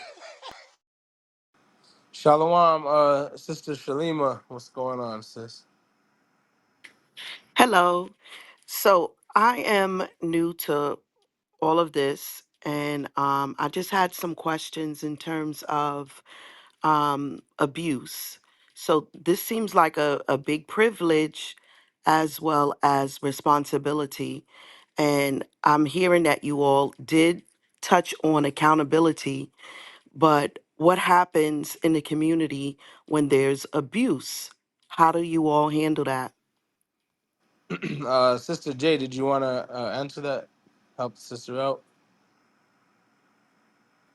Yeah, like I would never tell a sister to leave her husband or anything. Like if it's something and if you are in danger and something is detrimental to your mental health and you in danger and this man is like harming you and hurting you physically, like you can get up out of that situation. I mean, if I'm wrong, brothers, please let me know. But that is the only time you would ever hear me tell a woman to leave her husband. I literally talk to my sisters all the time and I counsel women all the time. If your man is tripping and he ain't calling you or he ain't texting you or he's acting up at the house, I ain't gonna tell you to leave. I'm gonna tell you to work it out. You know what I'm saying? Like, girl, figure that mess out. You know what I'm saying? But I would never tell a woman to leave their husband, especially a covenant with the Most High. That's something I don't play around with. And the Most High hates divorce. But if you are in a crazy situation and it is abusive to you, I would tell you to use wisdom and get up out of that situation immediately. That's respectful. Now that is really to the extreme, well, to the extreme, like physical abuse. But I'm talking more or less like if it's abuse, if the man is marrying multiple wives and just getting crazy with it. How does the community, because I've heard you all talk today, like you're really not going by the laws of the land. And so how are you to handle if the husband is marrying multiple wives, and is getting out of hand? Well, we're not when we say we're not going off of the laws of the land, that's not what we mean. What we mean is the laws of the land that contradict scripture, that's what we're not dealing with. So just for clarity. Now if a brother if a brother is just marrying wives uncontrollably and it's obviously beyond his control, he doesn't have his house in order, he can't support them, it's just a big mess. Yeah, we don't suggest that any brother do that. And then that's where you have to have counselors, right? The scriptures talk about counselors a lot. Like it's all over the Bible, in the wisdom literature, in the laws. There's all kinds of it. So you need to be in some sort of community or a righteous brotherhood or sisterhood to where you can get these kind of counsels and they can guide you case by case. So no brother should be doing that where he's just marrying women uncontrollably because he's an Israelite. Like that's just immature and ridiculous. So no, we don't advocate for that. And then I would like to speak to the sister about it if that's okay. Yeah, for sure.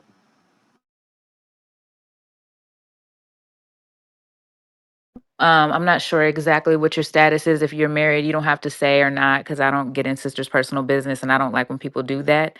Um, If you want to share it, you can, but I don't want you to feel like you're pressed to do so, sis. I think that you, with any woman that is in a courtship, this is why it's very important to get to know and vet the man that you are seeking to marry, because that type of stuff, like, we gotta, this goes back to understanding of evenly yoked, right? Having the same mindset as that man, because you don't want confliction. You don't want to bring disrespect or dishonor to your husband.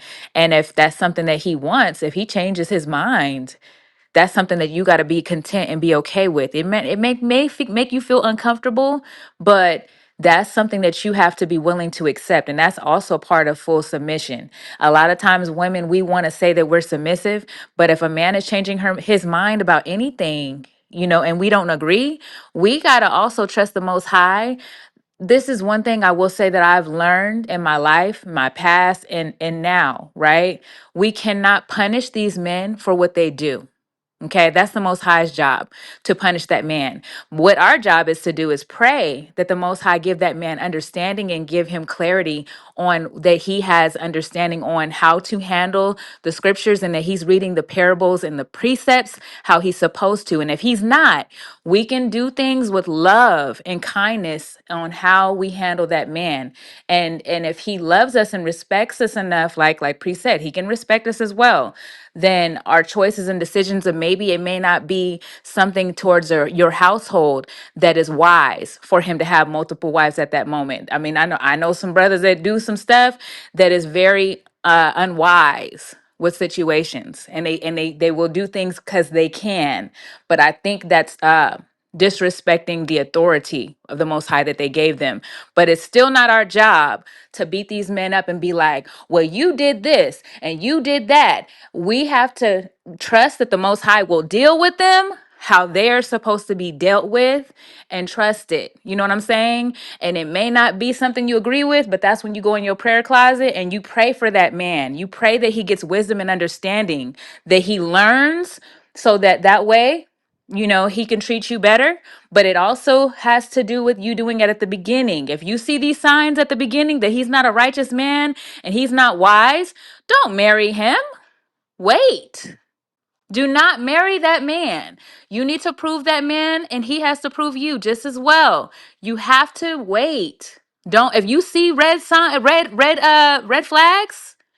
do not marry that man because he looked good or he done told you yourself something. You know what I'm saying? Make sure everything is aligned with scripture, and do everything righteously, and then always use kindness. Kindness will get us a long way in a situation, especially when it deals with your man. You want something, there's ways to do it. We have femininity. We don't gotta yell. We don't have to holler. We don't have to get out of character to do what our man, what we want them to do.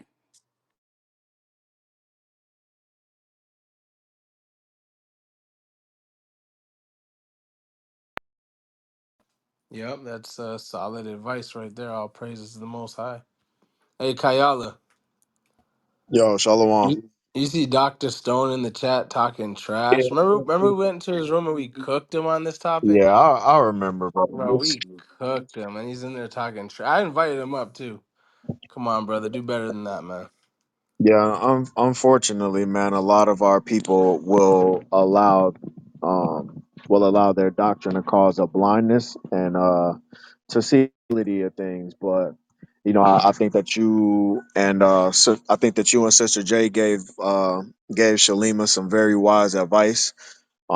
Just to add to it, man, like you said, counsel is very important. So the Bible tells us that open rebuke is better than secret love. So if any brothers do encounter another brother who may be abusing his wife, and I think primarily physically, obviously we do our best not to meddle in other people's affairs. However, I think that it is wise to have brothers that you can lean on, brothers that you can confide in, brothers that will pray for you, brothers that will pray with you, brothers that'll fast with you, and also just give you words of wisdom from experience and from the scripture. So when you see it, you gotta call it what it is, call a spade, and be honest with brothers, because that's what real love is. You trying to sugarcoat it and make it seem as if make it seem as if domestic abuse is in any way, shape, or form something that is acceptable. What you're doing is you are not only doing a disservice and an injustice to your brother and your sister, but you also going against the scriptures. So I agree with all of the advice that y'all gave the sister, and if you do have any more questions concerning the matter, sis, just continue to ask and get you some sisters that you can be able to confide in, and they'll be able to help you along with through the scriptures. Thank you for that. And the concern and the care that you all are taking to explain these things out in real life scenarios is really good. Fortunately for me, I'm not going through a situation like that. I just was curious about the community because I've been, watching and listening for a little while and just wanted to know how all of this stuff works. Hey, real quick, I got a question. When you said you're new to this, did you mean you're new to the Israelite community in general, or like, did you mean new to multiple wives, or what did you mean? Oh no, new to the community, understanding what you all are talking about Oh, okay. and looking at it from that perspective. I've seen brothers talking outside. I just never approached. And then when I started seeing it online, I was like, well, let me look to see what's going on and what they're talking about. And so I've been watching and reading my Bible and trying to understand what this was about. So I'm not in any type of community or anything. I just wanted to know how you all handled situations like this. And sister, if they don't mind me speaking again, because I did want to give my flowers, but I wanted to say why I give Genesis my flowers. Yeah, go ahead, sis.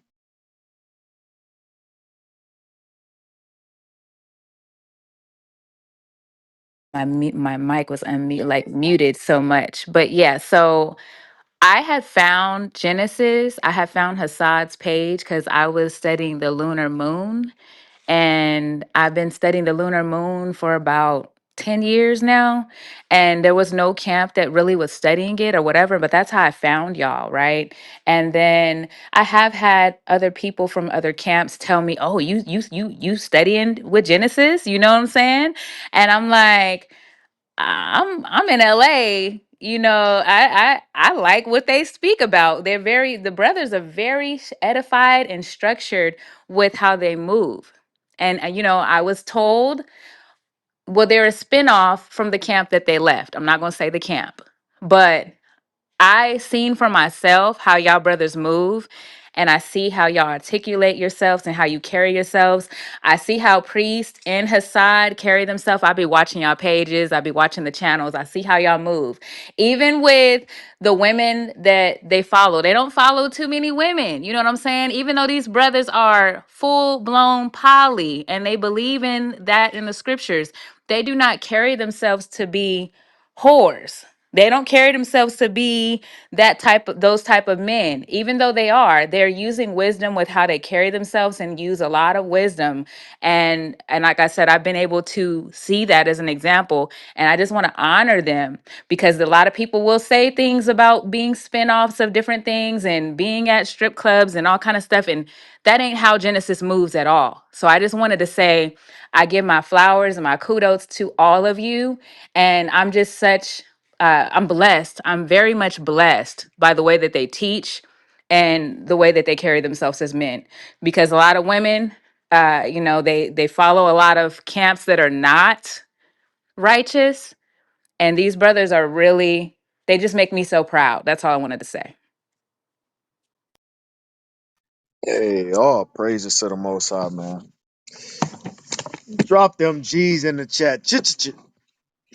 No, I'm over here. I'm over here stuffing. I'm over here stuffing my face right now with some good pasta. But I do want to say thank you and all praises to the Most High. We appreciate you. Glad to be of service. Glad to be of service. Con. And Shalom to I'm the and I'm room. jealous. And I'm jealous of you too, priest. Shalom to the room, brother Jonathan. If you wanna talk to me, You could just, I don't mind having a conversation with anyone. You can just talk to me. Yeah, You I try, invited you up you, 30 minutes ago. you're trying to get a No, you're trying to get my attention by saying you cut me means absolutely nothing. What does that I mean? literally invited you, and you didn't come Yeah, up. I have the right not to come up, but since you mentioned my name because you wanted to get my attention, then I wanted to come and say that that's not the proper way to get somebody's attention. You cooking me, you saying that. Can I finish? Can I Okay, go finish? ahead, brother. Yeah, thank you. I appreciate that. I usually don't come to you guys' room is because you don't let people talk. You overtalk people. You get disrespectful. The language is crazy. And usually on Shabbat, I don't even come on Clubhouse. I saw the topic and I was passing. I say, okay, let me hear what these guys are talking about. But for the most part, how you gonna cook me when it's clear that sex is not marriage? These conversations are not new. It's clear in the Bible there are various steps that must be taken before a marriage is consummated. Now, I understand what you guys talk about. I understand your eisegesis or even your narcissism. But at the end of the day, if we are going to go, we're doing real exegesis and hermeneutics. There is absolutely anybody who's in their right mind that believe that sex is marriage. There are steps to marriage in according to the Israelite, framework, and it's really clear. Now, to say that someone took somebody to the tent mean that you don't understand the euphemism or even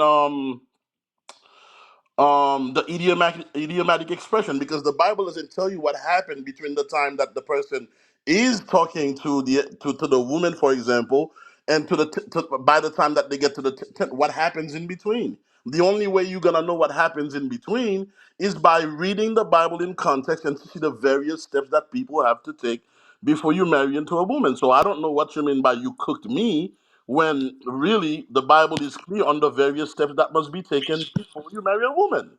You got Doctor, your name is you, Doctor Stone. let me finish, please. Hold on, Doctor Stone. Let me Doctor finish my Stone. thought. Let me finish Wait my a thought real second. quick. Wait a second, Doctor But let me Stone. finish my thought. I'm about to land. I'm I about know, to but land. I don't That's want. why We I don't don't like want coming to. up here. We I'm want not. I'm something about to specific. land. You Doctor stopped me. Stone. I We was just want about to something land. specific. So, can you? We're gonna. I'm gonna give you extra time. Can you go after you're done saying what you're about to say? Can you go into the Bible because the last brother couldn't do it, and I don't want to turn this into an argument. I'm about to go out and have a good night tonight. So, can you go into the Bible and show us the various steps that that would make it to where God recognizes man and woman as husband and wife? Yeah, you could have waited until I was done to say that. That was unnecessary. But because I was actually talking to Brother Jonathan because I've dealt with him. Me personally, I don't even want to deal with you because I've seen how you dealt with people. So I'm not really interested in talking to you. But for the edification of the room, um, let me just get to a few verses, and I'm gonna show you. Hey, what did I do? It doesn't matter. I just don't like how you deal with people. That's all. Hey, what did I do? It doesn't matter, brother. Let me just you know continue what I was saying, and then I would appreciate that. Yeah. So you are not going to see anything that is like literally stipulated, you know, um, as far as the steps that must be taken, because some things in the Bible are things that are brought up by the community. So, for example, we know the Bible says that it's one man to a woman, right? But we do see, culturally speaking, how polygyny is something that evolved out of the midst of the Israelites, and the Most High did not have a problem with it, right? So there is the ideal versus the real. The ideal is one man to a woman, but as a community, we see that happens often in Israel. We can mention various things. For example, the Most High did not give the children of Israel synagogues, but we see how the synagogues evolved out of them coming out of captivity. It was something that was necessary. I can give plenty of examples, right? So, in the same manner, what I'm saying is that you can pinpoint certain rituals that evolve throughout the union between a man and a woman. The very first thing text I can think of if I'm not mistaken, is when Abraham sent his servant to get um a wife for his son. We noticed that the servant took out the ring in his nose that was in his nose and placed it. I think it was it Rebecca, if I'm not mistaken. Um, placed it in the woman's nose. If you go into the cultural context, it's going to tell you something. If you go to Exodus 34, for example, verse 16, and when you choose some of their daughters as wives for your sons, and those daughters prostitute themselves of their gods, they will lead your sons to do the same. This text is implying Exodus 34, verse 16 is that you got to choose. Okay, there has to be a period of choosing, right?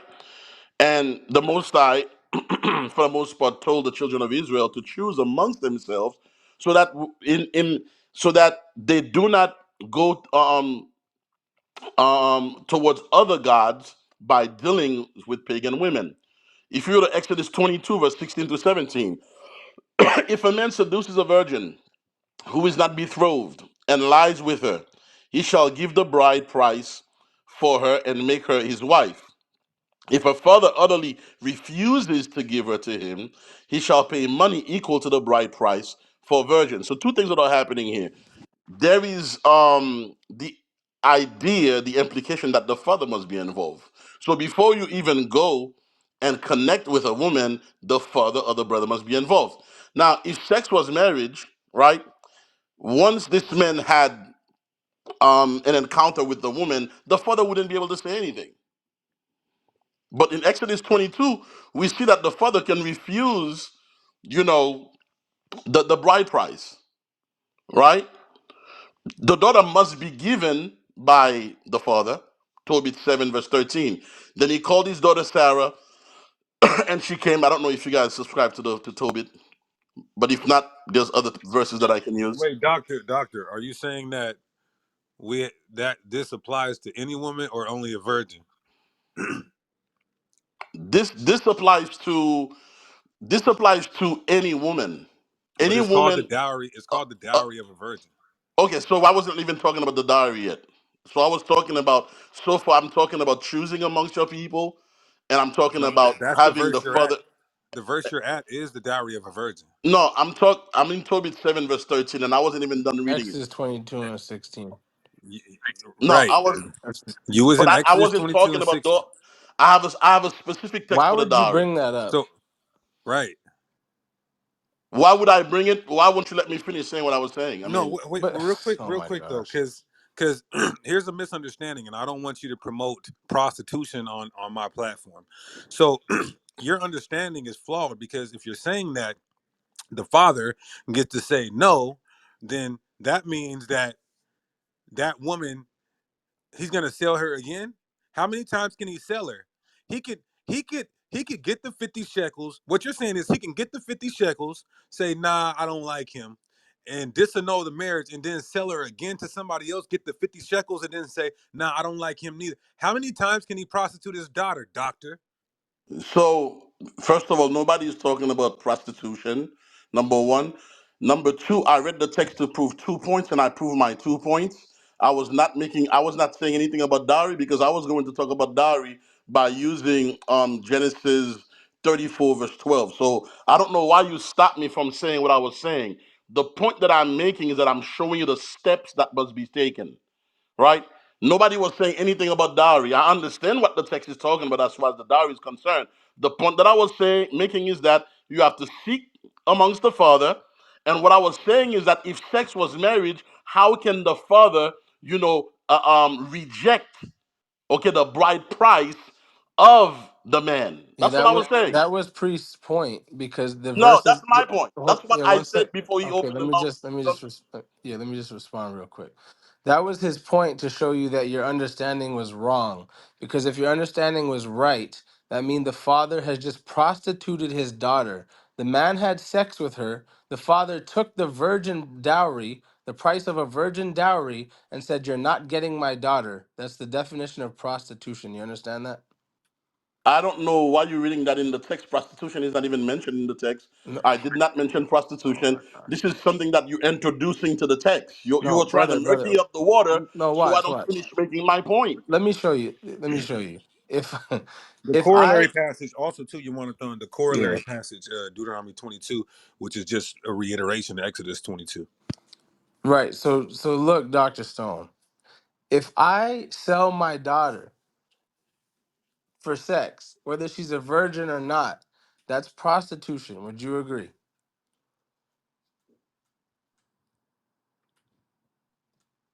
Hello? I do not even understand Can you why walk with you are me? talking about something that was not even brought Can up. you? If I brought it up, I would understand why you want to stop me from showing the various steps that must be taken before a marriage can be consummated. I We're don't know we're why Doc, you we're want to change the we're going subject. we're going point for point here. But I never made this point. You, That's not the could point that Doctor, you I'm making. could you I didn't read listen? the text to make this point. This is the point that you are making. I never said anything about that. but What I Doctor, wanted to do was to show you the various steps that must be taken. You wanted some Bible verses. I was giving the Bible verses. Anyway, there must be a covenant. There must be an exchange of vows. There must be witnesses. There must be dowry, and there must be a feast. It's okay. You don't want me to speak, but I just wanted to say that for the room. Anybody who wants to go search for themselves, there are various steps that must be taken before a man sleeps with a woman in Israel. Point blank, period. Now you can do Doctor, whatever else you want to do. Doctor, if we didn't want you to speak, we wouldn't allowed you up on the stage and then giving you the You space are to be able cutting to me off expound. from making my point and talking about Okay, something don't else cut him that off. I He did let not you even Exactly what land. bring you're up. doing right I now, already made right? my point. Go ahead. Doctor, Exactly what he you're doing let to you me right land. now, right? So, boom, that's number one. If we didn't want you to speak, you wouldn't be up here speaking.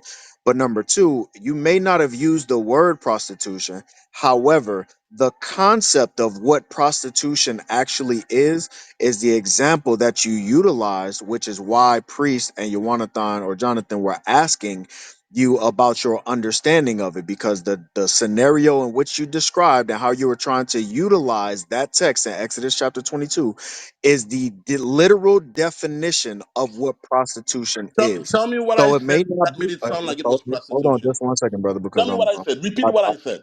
Dr. I'm not Stone, done. slow And the down. same Let way, him finish. yeah, the same way that you're crying about being cut off What do is you the mean? same way that you're I'm doing not to me. crying. I'm just saying. Oh, He literally said, Kayala, he literally said, I don't want to talk to priests because I seen how he talks to people. yeah, And now he's doing the exact same thing. the exact same thing, brother.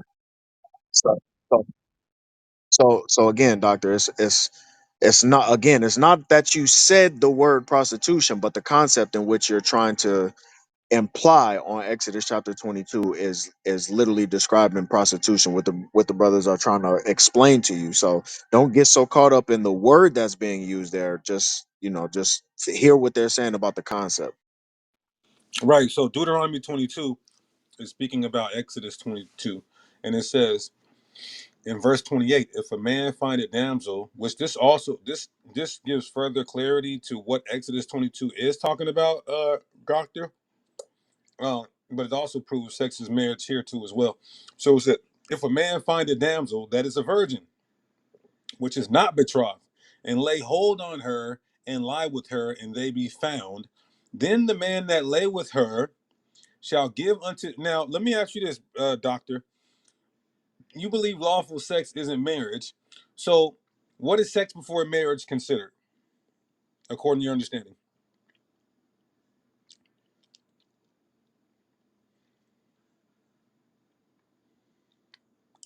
Doc?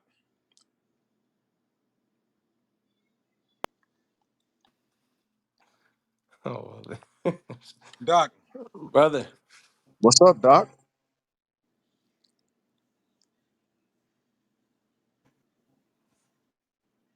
Way worse. He did say he's not talking to priest though. He did say that earlier. I made myself clear. They stopped me to talk about something I never talked about. Now they want to talk about prostitution. I told them, at least, first of all, you have to show me what did I say within the text that makes you think that I was talking about the Okay, form of look, we prostitution. apologize. Can I We finish my thought, apologize. please? Can I finish my We thought, please? apologize. We What apologize. I want to know what I said in the text because I was about to land. I was really about to land. What I was demonstrating clearly, what were the steps that must be taken before a marriage is consummated in Israel? and I was taking you to various verses. I had nothing but like four more verses to read because I was asked to read Bible verses. My Okay, position but here's the is that thing. sex is not marriage. Now you guys Doctor. are trying to explain Exodus 22 to me, which I'm very clear about what Exodus 22 No, verse no, 16 is talking about. no, Okay, no, I don't doctor. know why you guys want to talk no, about no, no. Exodus You 22 verse tried to 16, explain 17 Exodus as if I don't 22 know to what it means. no, doctor. You tried to explain it to us, and we're critiquing your explanation. So It's because the word prostitution is not in the text. I did not Oh mention my. prostitution. I read Exodus okay, 22. okay. Let me Let make me it explain clear. this. Since you cannot tell Let me me let what me I explain it. said, that makes you. I hear you. I hear you. No, I no, hear no, you. no, no. I hear you. Let me repeat what Can I we said. can we not I can we said, I, just relax, Doctor Stone? I am Can we relaxed. just relax? What are Can you you talking about? relax? I am relaxed. Okay. Can you wait a What second, I please? read Exodus Can you wait a 22 verse second, please? 16. Can you please just wait a second? You went to Exodus 22 to prove one of the steps that makes you married. One of the steps. We understand that. We want to stop right there and camp out right there because your understanding of it is problematic. So that's why we're here. What's my understanding of the text?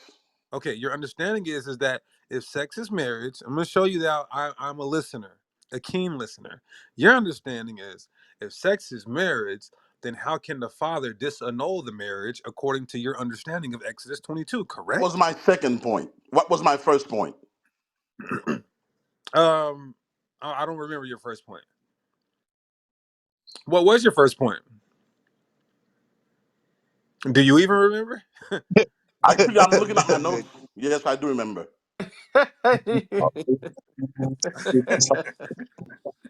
Was too Okay. funny, bro. Okay. Uh, Dr. Stone, can I ask you a question? Do you agree that Deuteronomy 22 is a corollary passage to Exodus 22?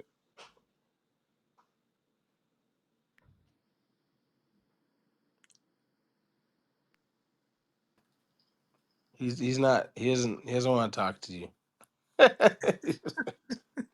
Okay. Ask him somebody trans oh he left. To I didn't do nothing. Hey, what did I do? Yeah. My thing is so before anybody gets to like gets confused about Exodus 22, I do want to just say something real quick about it. It's not the father doesn't get to refuse the marriage. The father gets to refuse the money. He's saying, no, I'm sorry. It says if he let me read it. If he utterly refused to give her unto him. So he doesn't approve of the marriage. That's correct. But he can't disannul it. Why? And we're gonna explain. He shall pay money according to the dowry of the virgin. He still got to take this money, period, whether he likes it or not. So the punishment, and we're going to look at Deuteronomy 22, because if that's the case, if his understanding is correct, then once the father gives his somebody goes behind the father, have sex with the woman, he gives you the 50 shekels. Then he says, "Oh, I don't like that guy. He went behind my back."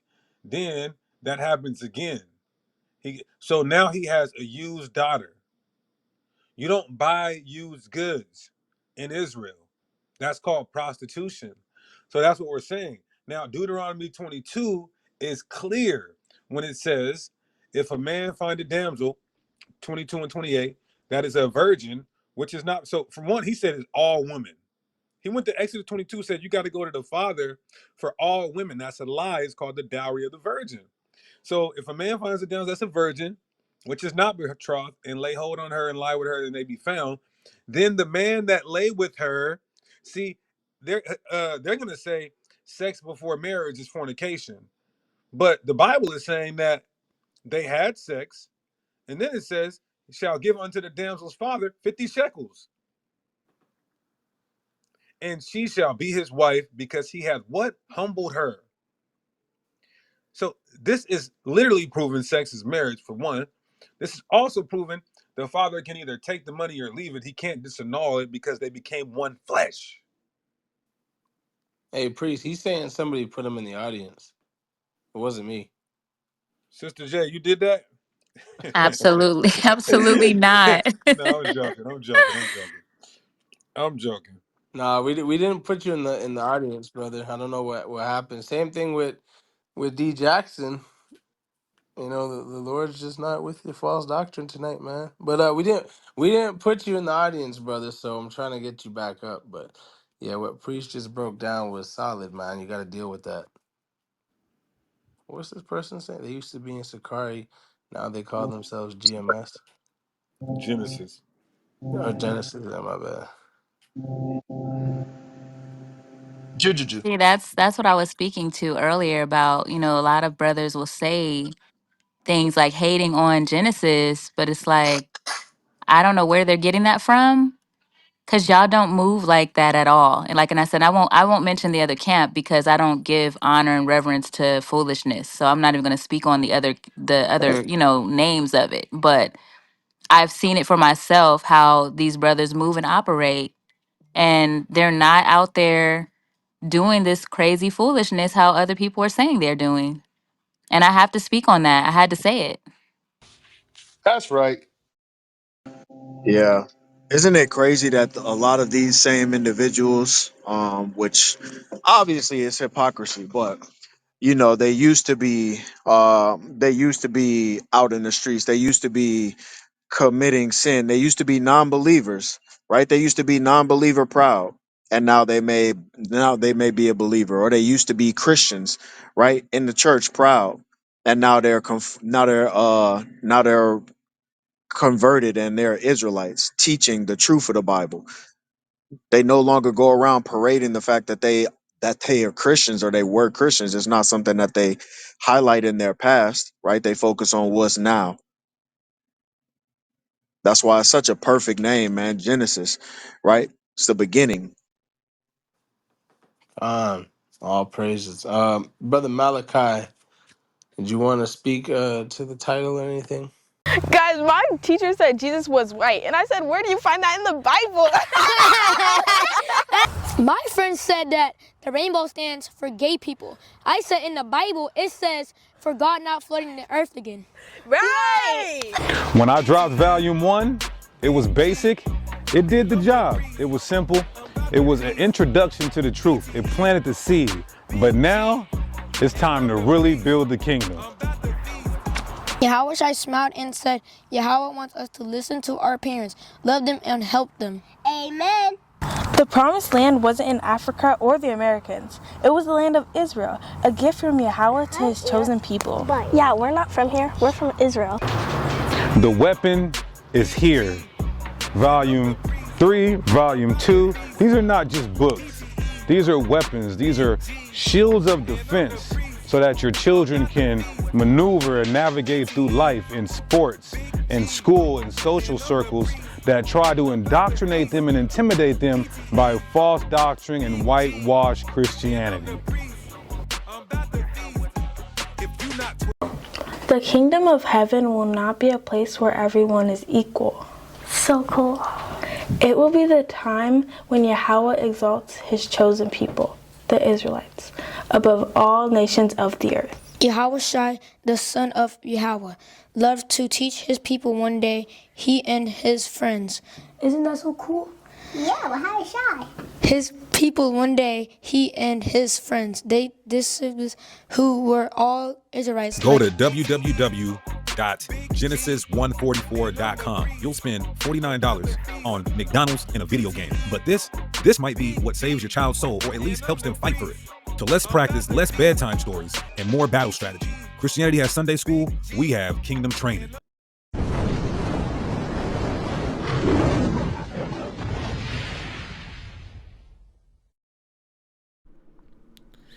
Sign up to all my YouTube pages, y'all. Priest Genesis Mode on the road to 40K subscribers. All praises, y'all. Genesis. Big G's, not the little ones. Also sign up to PTE Godcast. PTE Godcast. Make sure y'all go subscribe. Subscribe to PTE Godcast, where we push the envelope. Say it again. We got our street You're going to see a lot of my street ministry on Genesis Seattle. That's where we are located, me specifically, but we're everywhere. We're everywhere. Make sure y'all tap in to Genesis Israelite Seattle. We got Deacon Tunes where a lot of my early releases on my music will be on. Sign up to Deacon Tunes, y'all. All praises. In the new channel, another new channel, we got Bigot Pigs. Bigot Pigs is a channel where we're going in on, basically the cops and how they give the white man the white privilege and absolutely unalive the black and brown man for doing the same thing that the white man did. My Patreon. Make sure y'all sign up to that Patreon, y'all. We got exclusive content and early releases on Patreon. That's patreon.com/Deacon Genesis, y'all. Support the ministry. Kwam Yasharala. Make sure you register and enroll to the Genesis Varsity Online Academy specializing in Hebrew apologetics. We will be on YouTube doing some responses and commentaries, pre-recorded videos, but the hands-on academics and scholarships, extensive and exhaustive breakdowns will be in the Genesis Varsity Online Academy. Email me, deacon@genesis144.com. PTE album out now on all platforms. Push the envelope. Message to the Nation video is out on Deacon Tunes and Priest Genesis. I got a ghost rider, Holy Spirit right for me. I didn't have to battle cause the Father fight for me. Maybe I'm the Lord's anointed cause my choice appointed. Probably thought I failed by now so they disappointed. Or maybe I don't make it cause the mark of the beast I won't take it. Authentic and I won't fake it. I love my haters, but if you put your hand out I won't shake it. Nigga, I'm probably gonna break it. I swear the Israelites are getting worse than the churches, homie. The ones doing the work will be the first to put curses on me. Don't want my baby will, they want a hex or a crazy spell. Got guardian angels, I think it's Michael or Gabriel. I make it crack, I'm the dope. And we push the envelope. I'll have my bruise wipe you off. Never act like I'm hard, but I'm not Microsoft. No CEO, but I move like a boss. We the salt of the earth, y'all got no type of sauce. She seen big G's in my bio. Her eyes got bucked like Ohio. Embarrassing, don't wait till you're perishing. Nuclear missiles cook like kerosene. Life is a gamble, so please cast your lot. I need space to repent, but I'm no astronaut. Bible, my pistol, Hassan past the Glock. I'll spin your pastor's block, you'll feel the aftershock. Have you ever went on a mission in the tech jam? Have your little system went missing in a sex scam? Tell me, have you ever took a brick up off the scale? Have you ever had $1 million bail? Have you ever had to hide your Prozac or dope sack from your mom cause you know she smoked crack? Have you ever been questioned by the feds? Have you ever came home wife sexing in your bed? Have you been on a journey to the dark side? Have you ever went on a mission and the car died? PTE, Big G, and I'm the priest. I'm about to feast.